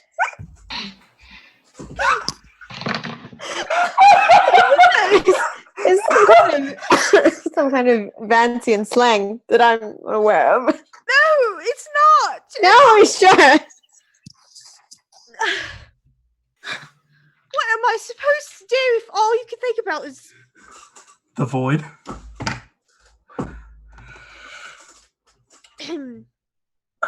Well, how about you invest? Well, listen, I'm no good at this whole thing. Why don't you look into it, and I'll be dancing, and then tap me on the shoulder when you found something. Well, that's very convenient. Well, no, I'm just saying. What else do at a masquerade? Like maybe dance or a drink, or have eat the snacks that they cart around. I'm not good at Eat solving the snacks. mysteries. That's your suggestion, is to eat the snacks. Wait, Caspian, are you good at like mysteries and stuff? Listen, our one detective is off on another job, so one of us has got to do the heavy lifting. Oh, sure. Okay, what is it? He's a snake. Well, he's not actually a snake. Sorry. I'm not actually very a into snake. snakes. I'm into that. That's all right. Yeah, you might call me a snake enthusiast. Oh, I like that. I'm a Yeah, demon it's been called enthusiast. snake. Whatever. Anyways, Snake enthusiast. I think in the Grey they had another word for men who were snake enthusiasts. well, first off, we're not in the grey. No, of course not. Of course not. So what is this about mysteries? Well, book. She was asking about my book. She got hunted down by the Thaw and her book was burned. Yeah. Something about books there. I can't quite grasp it. Yeah, well, I don't know much about books. You might want to ask Billy about the books. The Thaw. Can I do some kind of intellect challenge to help my dumbass figure something out? Sure, go ahead. What exactly are you trying to figure out? Well, she asked about my book, and then her book got intentionally burned. Like, they could have murdered her without burning her book. Like, they could have kept it, that as punishment, she could have paid a fine, which is normal for Saturnine, right? Why kill someone when you could just extort them for money? But they killed her, and not only did they kill her, but they know that death isn't the end, so they burned her book, which meant it was punitive. It wasn't just like, we're going to kill you, go to the Pale, fuck off. It was like, we're killing you, and even if you come back from the Pale, which I know because I'm familiar with, you won't have access to your most prized possession. So Okay, here's my intellect inquiry. What are the kind of things someone could be involved in that would warrant that kind of punishment from the thaw? Okay, sure. Go ahead and roll your intellect, and I will say this challenge is at a level 7. Holy shit. I will use my 2 of my Bene from intellect. I will use 1 of my enhancement from intellect. Mm-hmm. And yeah, that's what I will do. I'm a smart fucking cookie. All right. Does magical knowledge does magical lore, history, or I'm drunk. Codified magical knowledge apply here? History. Thank you. So that is 3. That is 3 to my venture, and I'm rolling 2 dice. Sure. So 4 or higher, right? Mm-hmm.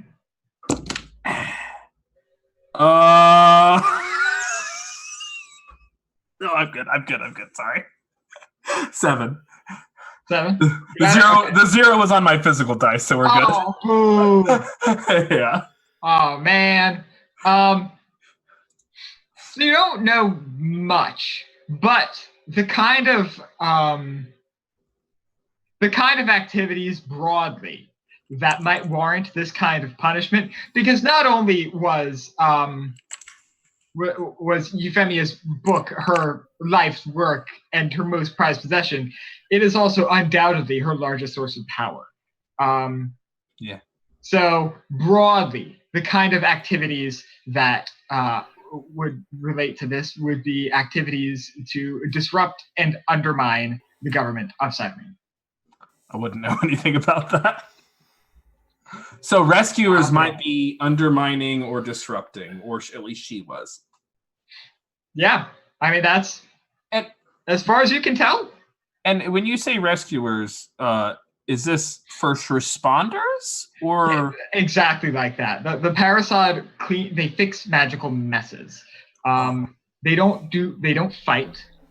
And they're not necessarily healers in and of themselves, but they're the magical cleanup crew. Right. So if some terrible people were to accidentally rip a hole straight into the red, this would be the group that would go and attend to that. So they cleaned up the Ash Garden mess that we left behind. They might have. But it would be in their. It would be among the sort of things that they do. Yeah, they're the magical first responders, and they're the best people to do it. I will relay that here's what I will say. Okay. So I heard there was a right proper kerfuffle, and I'm talking to Caspian and Philia. A right proper kerfuffle in this place called the Ash Gardens. And I'm pretty sure those rescuers were the ones. I know the Thaw were there, but I know the rescuers shortly after came and cleaned that mess up. So while cleaning that mess up, I'm guessing they learned something the Thaw didn't want to know. That's why they got done in. Or they did something while cleaning the mess up. They were punished for doing the right thing. What? Then what are we supposed to do about it then? Just keep our heads down? I'm not taking on the Thaw. I've come a long way in these past few months, but I have a lot left to learn before I get mixed up in that business. I don't exactly want to be anything like you are either. No, you don't. It would be a little inconvenient.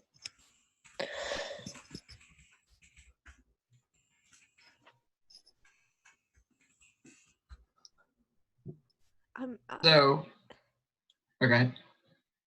Oh, nothing. Oh, I thought you were.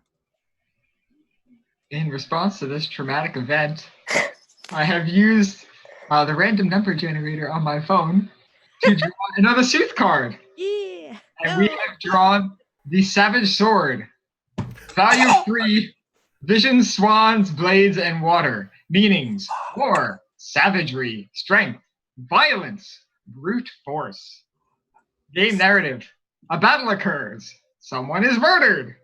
Something is destroyed. An NPC displays sudden and unexpected savagery and ruthlessness. Oh no!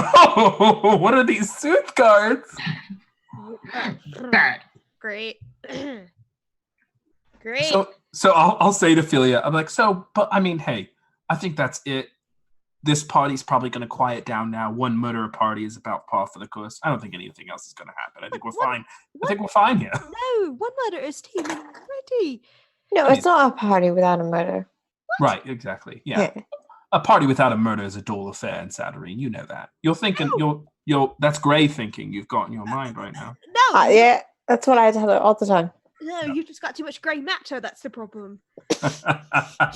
You're kind of a snob, you know that, Philia? She's a little bit, yeah. You're obviously capable, but you're a snob. No, absolutely. No, she can't let go and relax this one. Oh no, I can see that. Caspian, you're perfect for her. You know that. Oh, thanks very much. That's what I keep telling her. Now hold on a second. I'm right here, still present. That's fair. Yeah, well, maybe you're the one he's trying to inform. Well, I'm responding. I love Philia so much. If Philia and Caspian move in together, can I move in with them? Yes. Put my painting in your house. Yes, please.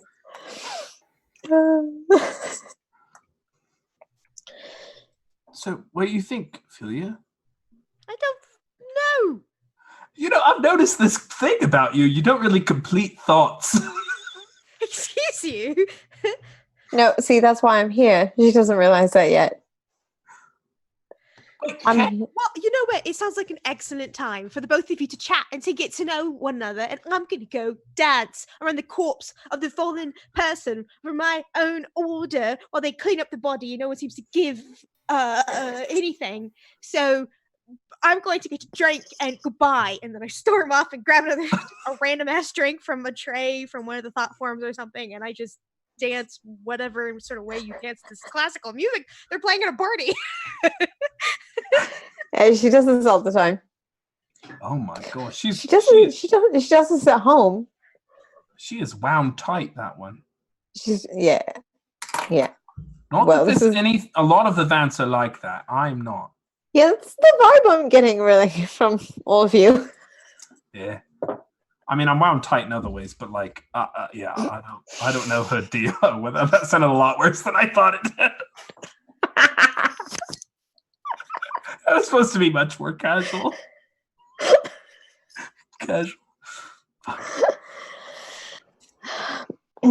So, Caspian, what's your thing? What's your drama? What's my thing? You won't talk about this right now, or there's somebody.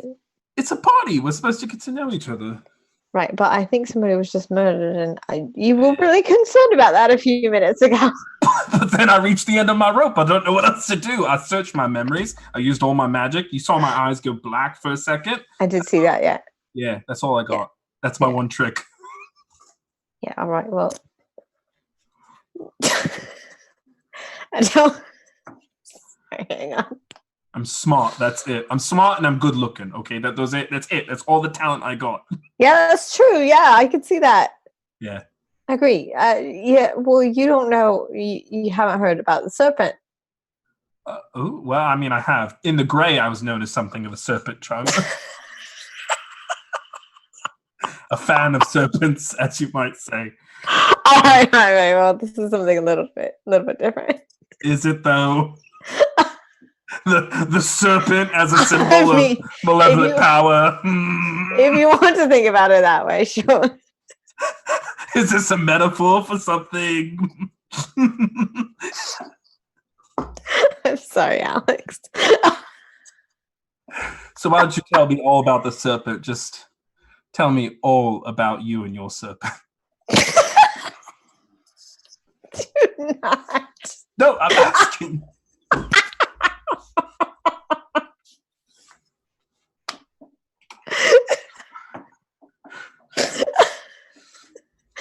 So, well, I don't know if you've heard about the serpent, but the serpent, excuse me, my hood just fell.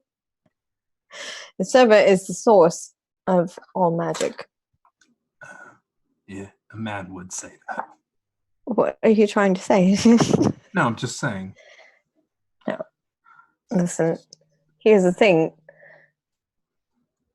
The serpent is not a god, but he's... Are you? I can't make this. I can't. You've ruined it. I'm looking at you. I'm like, are you reading from a pamphlet right now? Yeah, I am actually. Caspian pulls out like this pamphlet. Excuse me, have you heard the word? Have you heard the word of the angular serpentine? Are you taking the piss right now? No, it's serpent is real. Oh, it's real, honey. But like, holy shit! Look how red Corey is. The serpent is real. Yeah, I know. Trust me.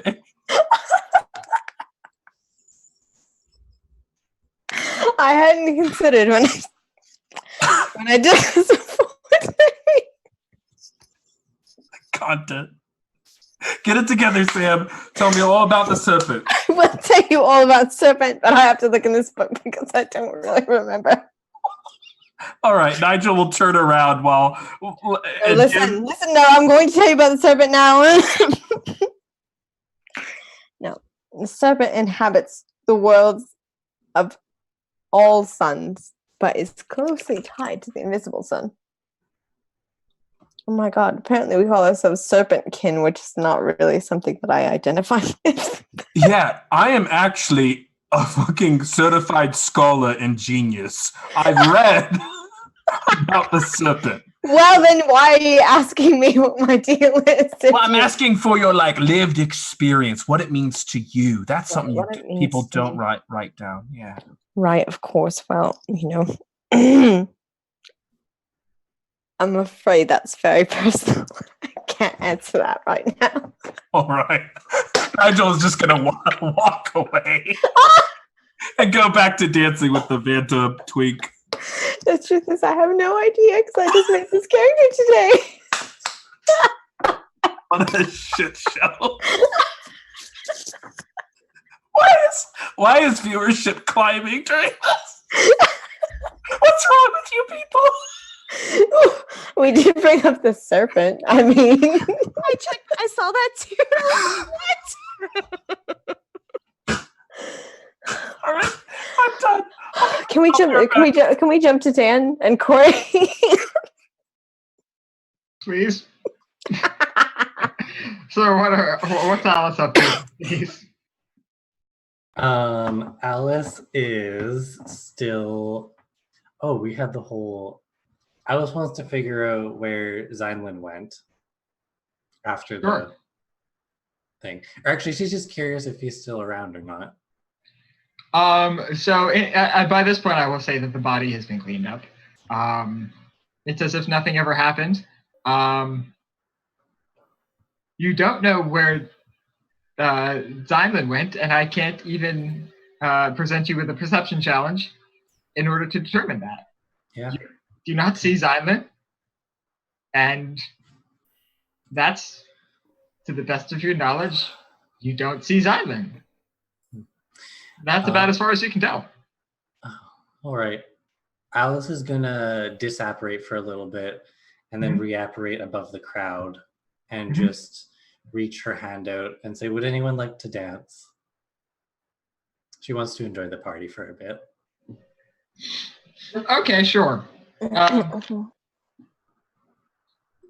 Let me see. So you reappear. There are actually other beings flying up here, and there are even a few Vislae who are flying up here. Is there another ghost here? There are plenty of ghosts here. Okay. Alice wants to find a ghost to dance with. Okay, sure. Yeah, there are a few ghosts here. So the thing is, like, these are like mostly like partner dances. It's like waltzing and stuff. So these are not like, it's not like, Vislae EDM or some shit. Yeah, not like that. So what kind of a person ghost would you be looking for? Alice wants someone who's tall. Alice Alice wants someone who looks. Yeah, she's just looking for someone tall. Okay, sure. So let's see. Among the ghosts at the party, you're approached by this woman who is marginally taller than Alice, if that helps. And she is wearing this very simple white dress. She got blonde hair, these sort of like very dull gray eyes, even for a ghost. She introduces herself as January, and she takes you up on your offer to dance. Oh. Alice doesn't really have that much to say other than she just wants to dance at this point. But if January will talk, she'll start making conversation. Sure. January seems a bit quiet. She seems to be just sort of enjoying the moment more than anything. Occasionally she'll make a comment about like just the ball and how nice it is to be out, how nice it is to be, just sort of participating in society again. Makes a few comments about the murder, but mostly it's just all like light talk about the event itself. Not much more than that. Yeah. Alice will make like an offhanded comment and be like, I'll probably see whoever died, before too long. Get out the gramophones and listen in. Yeah, probably. It happens. Yeah. Oh, are you here for any particular reason? Oh, no, I just heard it was happening, and I haven't been to one of these in a very long time. Yeah. I haven't been to one of these before, so really just figuring it out. Yeah. You can only do so much of it, Especially if you're not corporeal. Right. If you don't mind me asking, how did you die? Oh, well, actually the one who's here killed me. I don't know. Yeah. It's the one over there who's talking with there's a Nigel, a Caspian, and a Philia. That's three of them. Yeah, he disintegrated me. And you're okay with that? I cut off his head to get even. Okay. Yeah. Do you mind asking, or do you mind if I ask how you died? Oh, that was a bit of an accident. Well, when I was still alive, I was a maker, you see, and I crafted with glass and mirrors, and oh, got fantastic! myself infected, and here we are. Mirror infections. Oof. Terrible, terrible things. Have you found any joy in making since you have died? I suppose not. There's something about the incorporeality. You don't get the same feel under your fingers, when you're really doing something. I mean, there's still some purpose to be had in designing, communicating, finding materials, but the act of physically making, it's just not the same. Yeah, I agree. I haven't been able to touch my sword since, I died. It's quite unfortunate. However, I have started to think of ideas about other ways to craft. What if one could craft inward instead of outward? Well, what do you mean by that? What would you craft? What would you be making?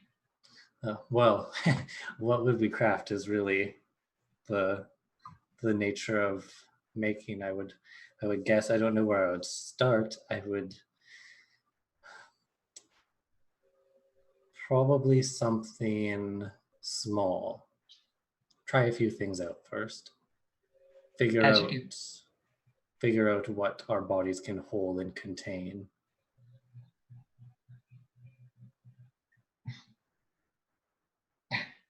Sorry, I've seen people laugh at my peripheral vision.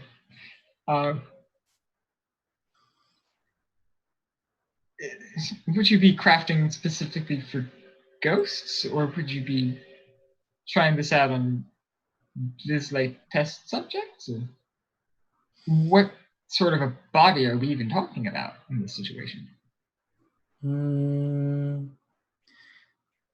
Let me think if I can think of an example. Crafting inward would look... What if... one time I added this really great enhancement to my sword where I could peel it away and look at the knowledge within. But what if we could craft those kinds of things into ourselves and peer inward and see what kind of secrets we have within our ghostly bodies? Something like that. But I suppose I just don't see the application because, I don't know, we can share secrets. The only real application I could see to that would be to force people to surrender information, which... That's something I'm in the business of. Oh, I never really got into that sort of thing. It's an interesting field, though. I think it will be. We'll see. I don't know. If you do ever get any ideas on how to craft after death, please do reach out. It's honestly been very dreary since I haven't been able to make anything. I'm on the Vislagram, Alice Kingsley GMF. I'm sorry, did you say Alice Kingsley? Yes. Yeah, I have a really good novelty account about power walking. Maybe you're familiar with it. Are you an author by any chance? I am. Someone's been down at the bar speaking about your book all night. My book. This isn't by chance The Adventures of Alice and Anna, is it? That very, very same one.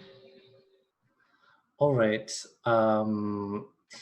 It's been really nice talking to you, but unfortunately, I really have to go. All of a sudden, check me out on Vislae. If you hear anything about making, okay, bye, sorry, have to go. Bye. Before we go on and pursue that, Zyman, what you up to? Well, I'm alone in the darkness now of the gallery. Yeah. And I'm gonna be looking for a painting, I guess. All right. Of this Belith, or the painting that Belith is trapped in. Yeah. So fortunately, there's really not very much of anyone here. Yeah, that's good. I'm gonna take 10 minutes and refresh my sorcery pool. Sure, that sounds like a great idea. Just get inside, close the door behind you, take a breather. Close the door, and I'm just like, whoo. Excellent. Yeah, and then I'm gonna start looking. I don't think I have any particular spells that will work in this case, but I do have a level of skill in searching. Sure. So that will definitely apply, and I will say this will probably be a perception challenge. And since you don't precisely know what you're looking for, I don't think you could know the difficulty of it. Yeah, that's fine. So what I'm going to do, so I've got level of skill. I'm going to spend the Bene in perception. I'm going to spend an enhancement from Sortilege. So I'm going to just let my magic sort of flow out into my senses. And I'm going to spend a point of hidden knowledge as well. All right. What hidden knowledge are you tapping into? So to this artwork. Yeah, so I'm pretty familiar with the dark. So the dark is the source of my power. And so in the darkness, like I am right now, while I'm sort of recharging, I'm sort of just meditating. And since this Beleth is a demon of the dark, I'm just recalling a little bit of lore about Beleth. And I know that Beleth had a fondness for the form of a flower. It was a form that Beleth liked to take as a bit of temptation. So I'm spending that as my bit of hidden knowledge and assuming that the painting or something about like the frame or something like that might reflect this. Sure. All right, so I'll be rolling 2 dice, and my venture is 3. All right. So I rolled a 7 and a 2. All right, so that will do it. 10 and a 5. Yeah, that will do it. So as you sort of like magically reach out and just sort of consider all the things you're aware of concerning Beleth. There's a lot of signal interference in here, so to say. All of the exhibits have secrets, and some of them are even trying to share them. That said, I think between your focus, your ability to search, and your knowledge of your target, so to speak, you kind of get this vague sense of, I don't know if dread would be the right word with it, but you sort of get a very powerful negative emotion, just sort of like flood you,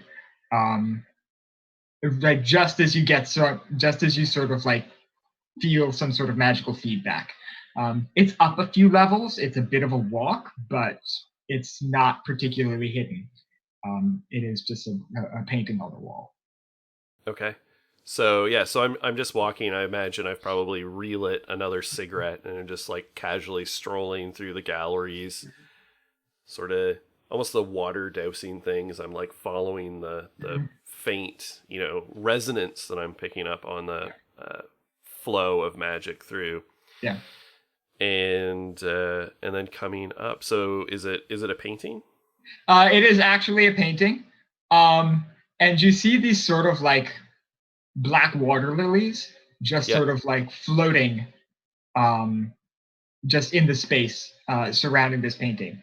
And the painting itself, I'm not sure if you would recognize this location, but it's sort of like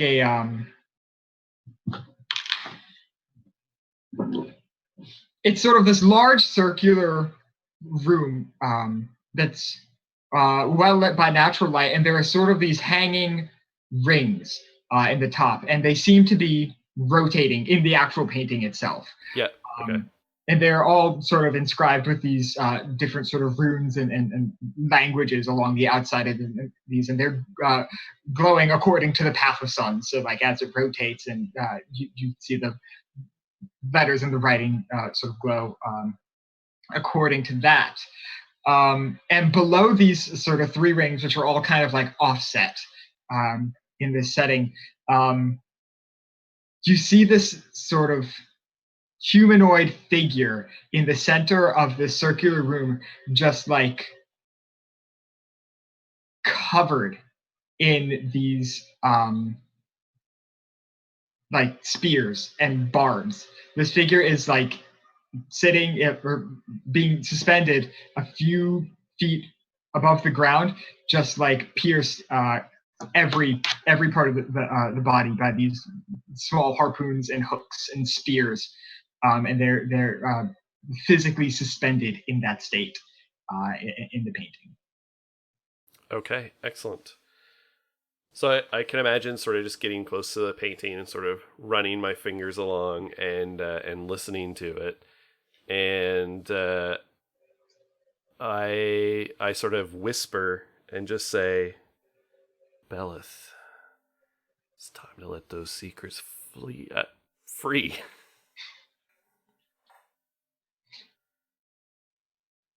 It takes a bit for the response, but you do eventually get a response, which is sort of this dark, low growl that says, you better let me free first. Oh, well, that we can do, but I think we need to come to a little arrangement first, don't you think? That's fair. I'll happily let you out of this painting, but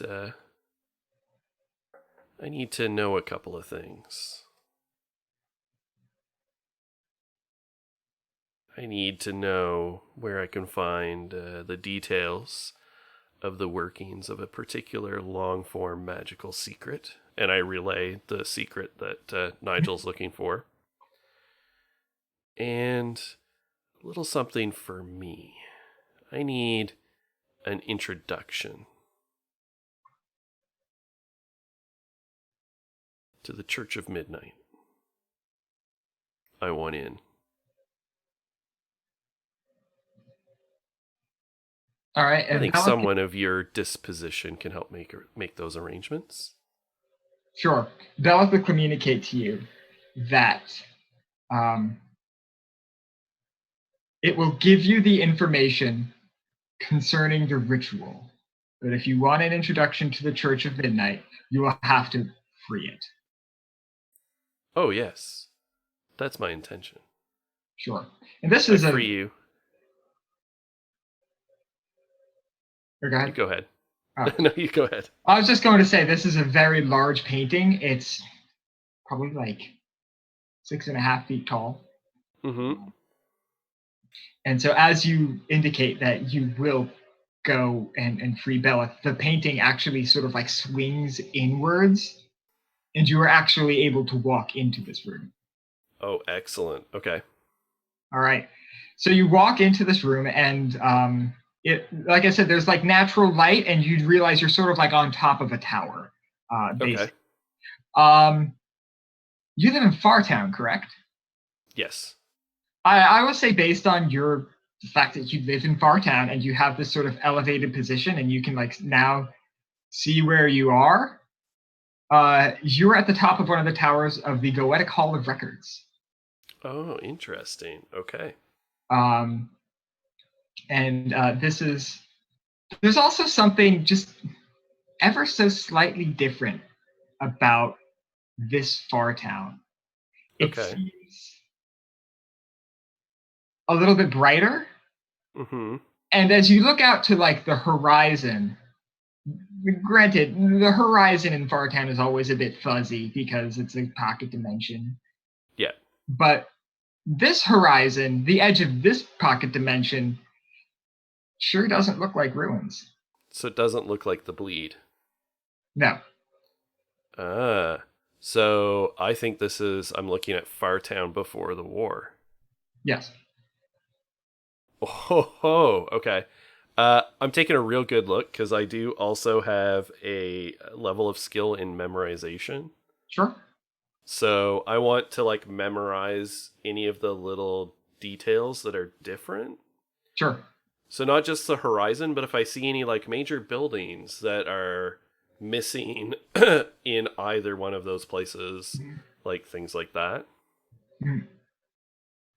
I will DM you my notes on that. Sure. But yeah, sure. I will say that you have a skill in memorization, and that's easy enough. All right. Fucking live here. Yeah. All right, Belith. So This is an interesting place you've brought me. So where's the ritual? You sort of get a view in your mind of traveling back through the path of suns, starting from the gold and then going back to the red and traveling along the night side path. And eventually you find yourself in the very last place one might expect to find anything, in this vast empty expanse of this dull gray. There is nothing here, a featureless void as far as the eye can see in every direction. You hardly know which way is up, let alone where anything in this place might be.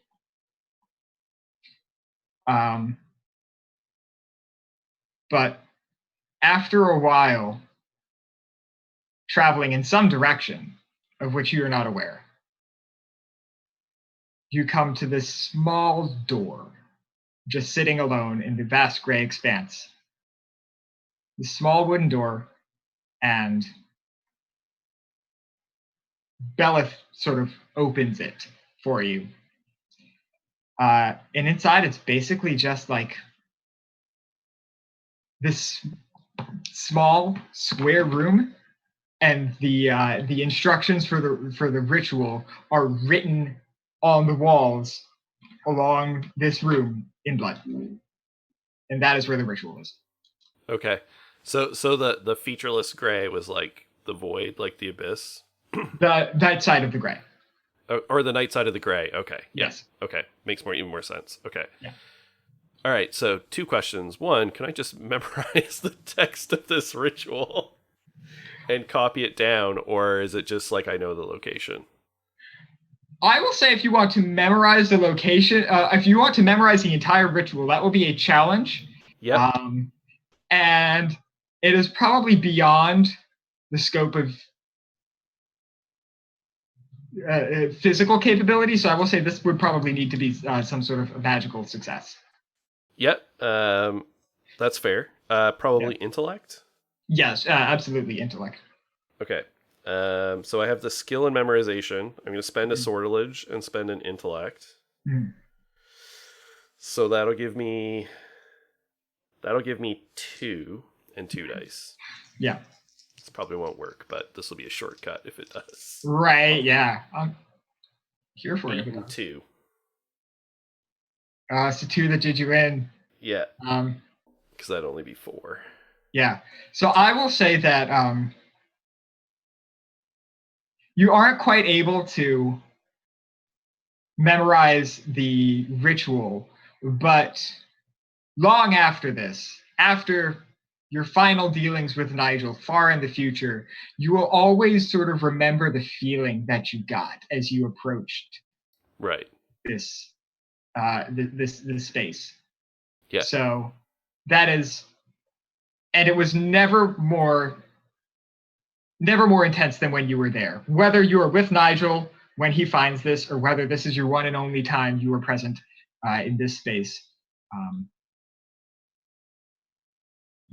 you will never forget. It's almost like a weight.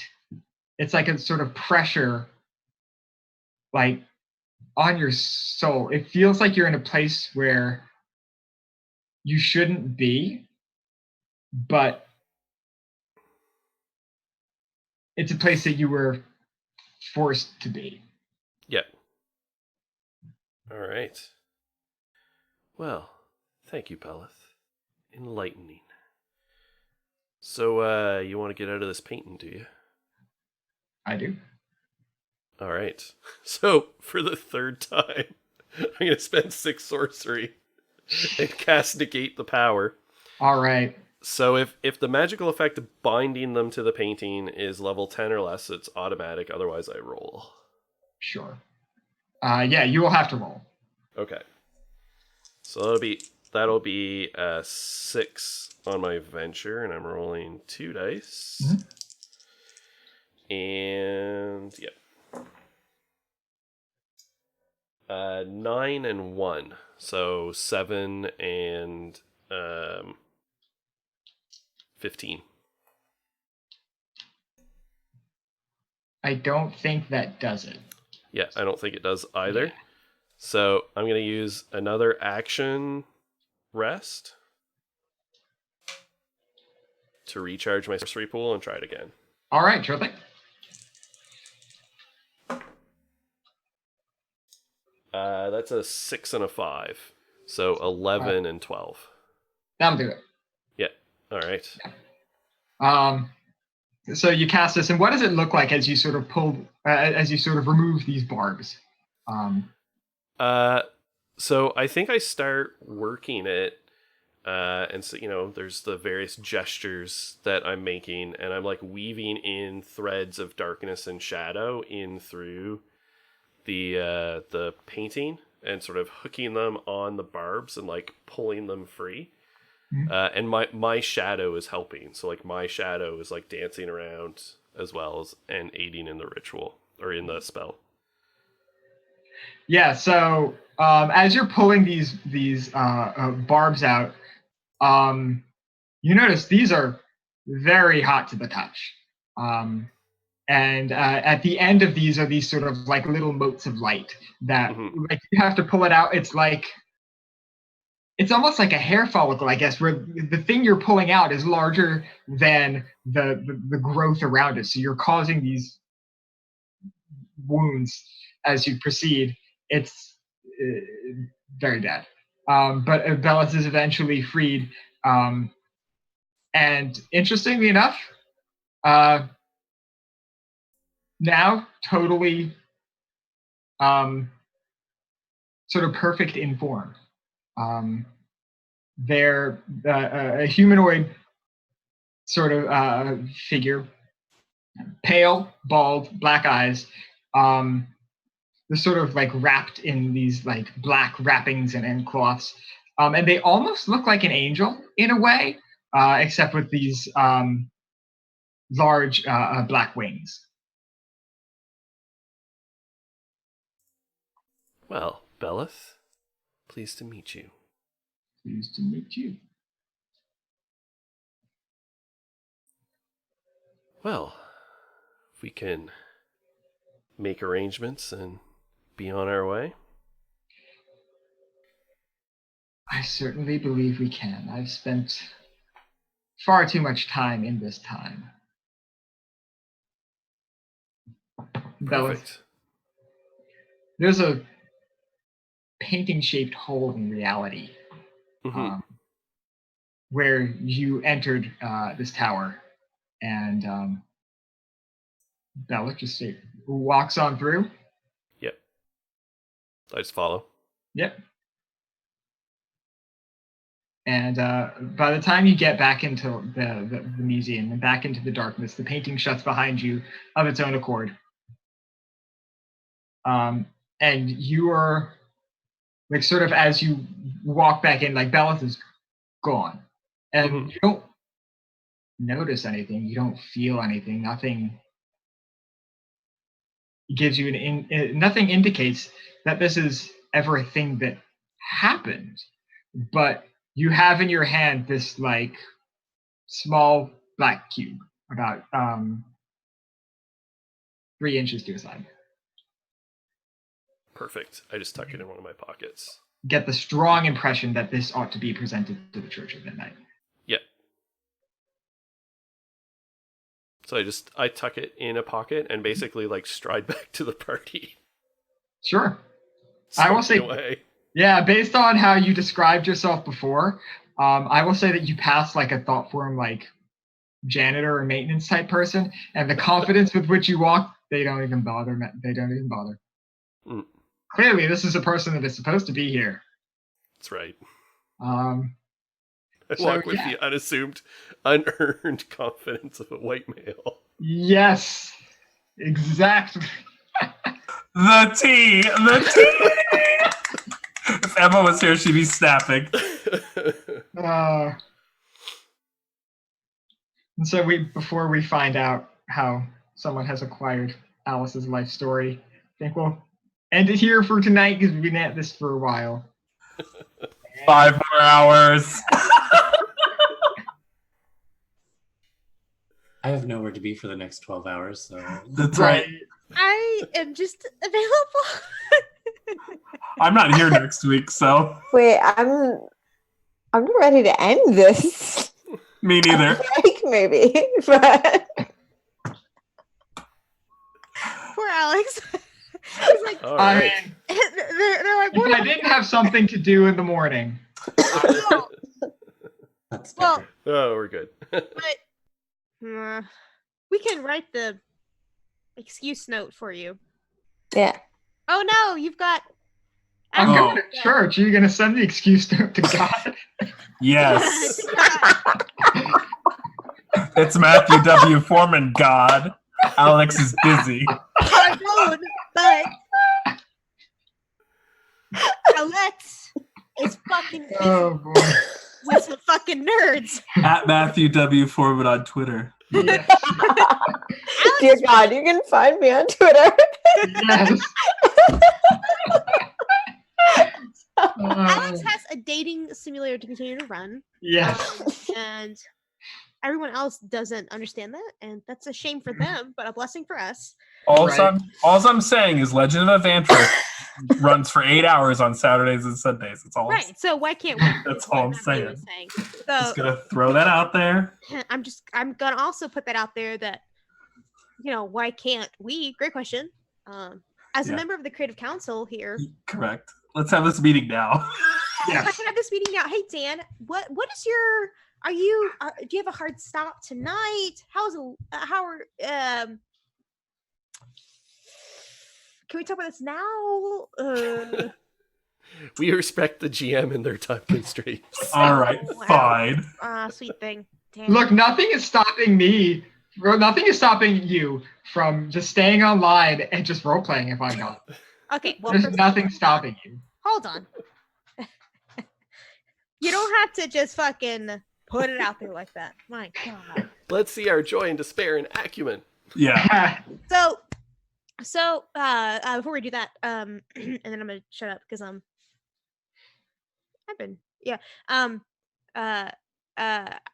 hung out with a really good friend of mine that's visiting from Seattle, and I love her dearly, and she's great.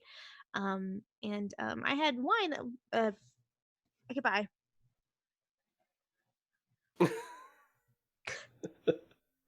So about despair, joy, and action. Okay. The name of the wine was Forlorn Hope. That was my. Oh, there it okay, is. Okay. There. Okay. There Sorry. it is. Sorry. Okay, bye.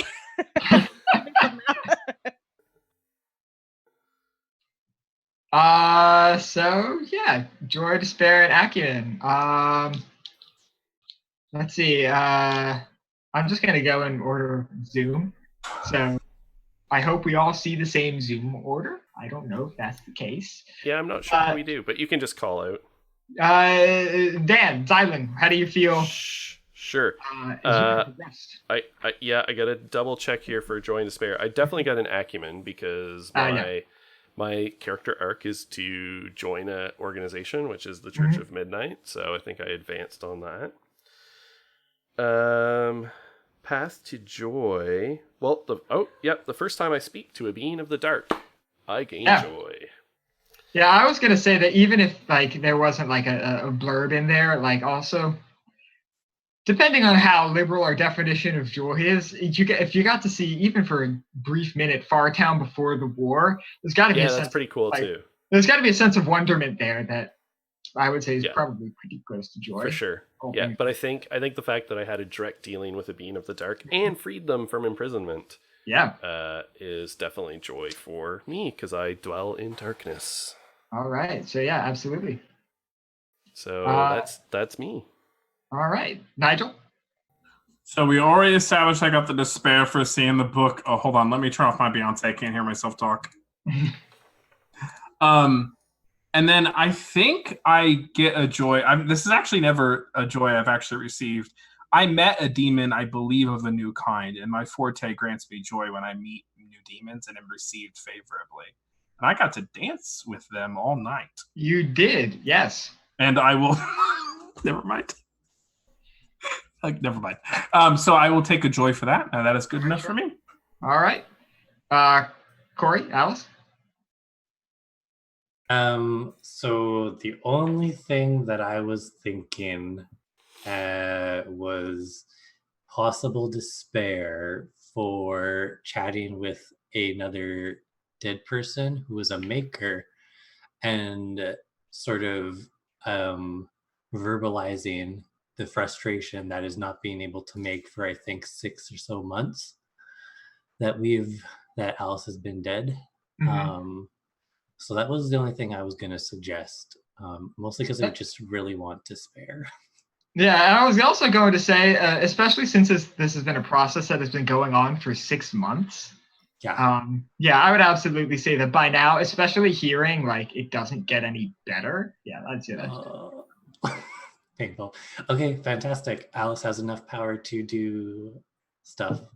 I'll leave it at that. Thank you. All right.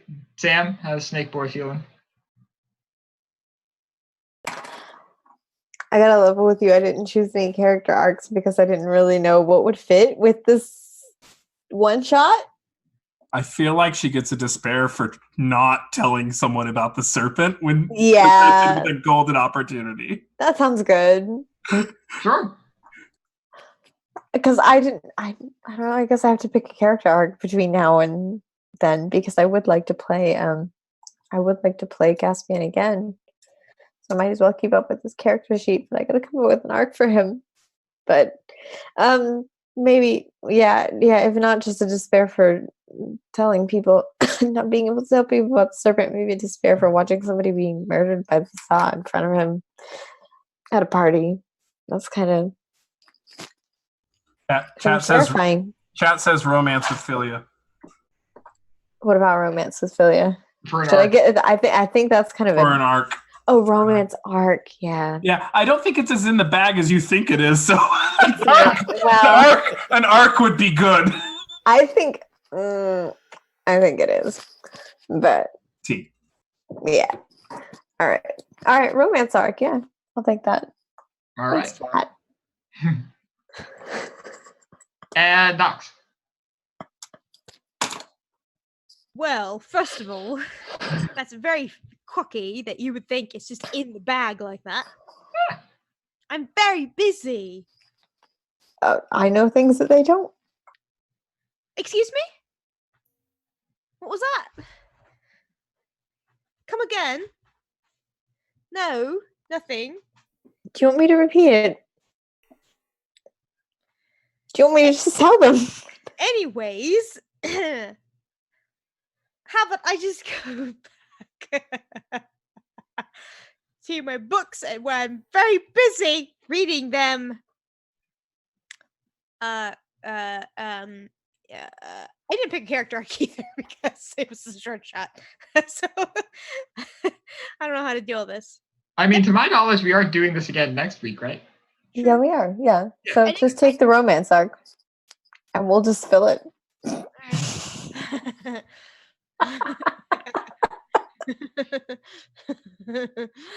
I did add a despair in there for witnessing the death of a Vance. You fucks in your Septembers, I swear to God. I can't with you all. Hey, look, I only get 1 month out of the year. Give me a break. Oh, Alex, you sweet thing.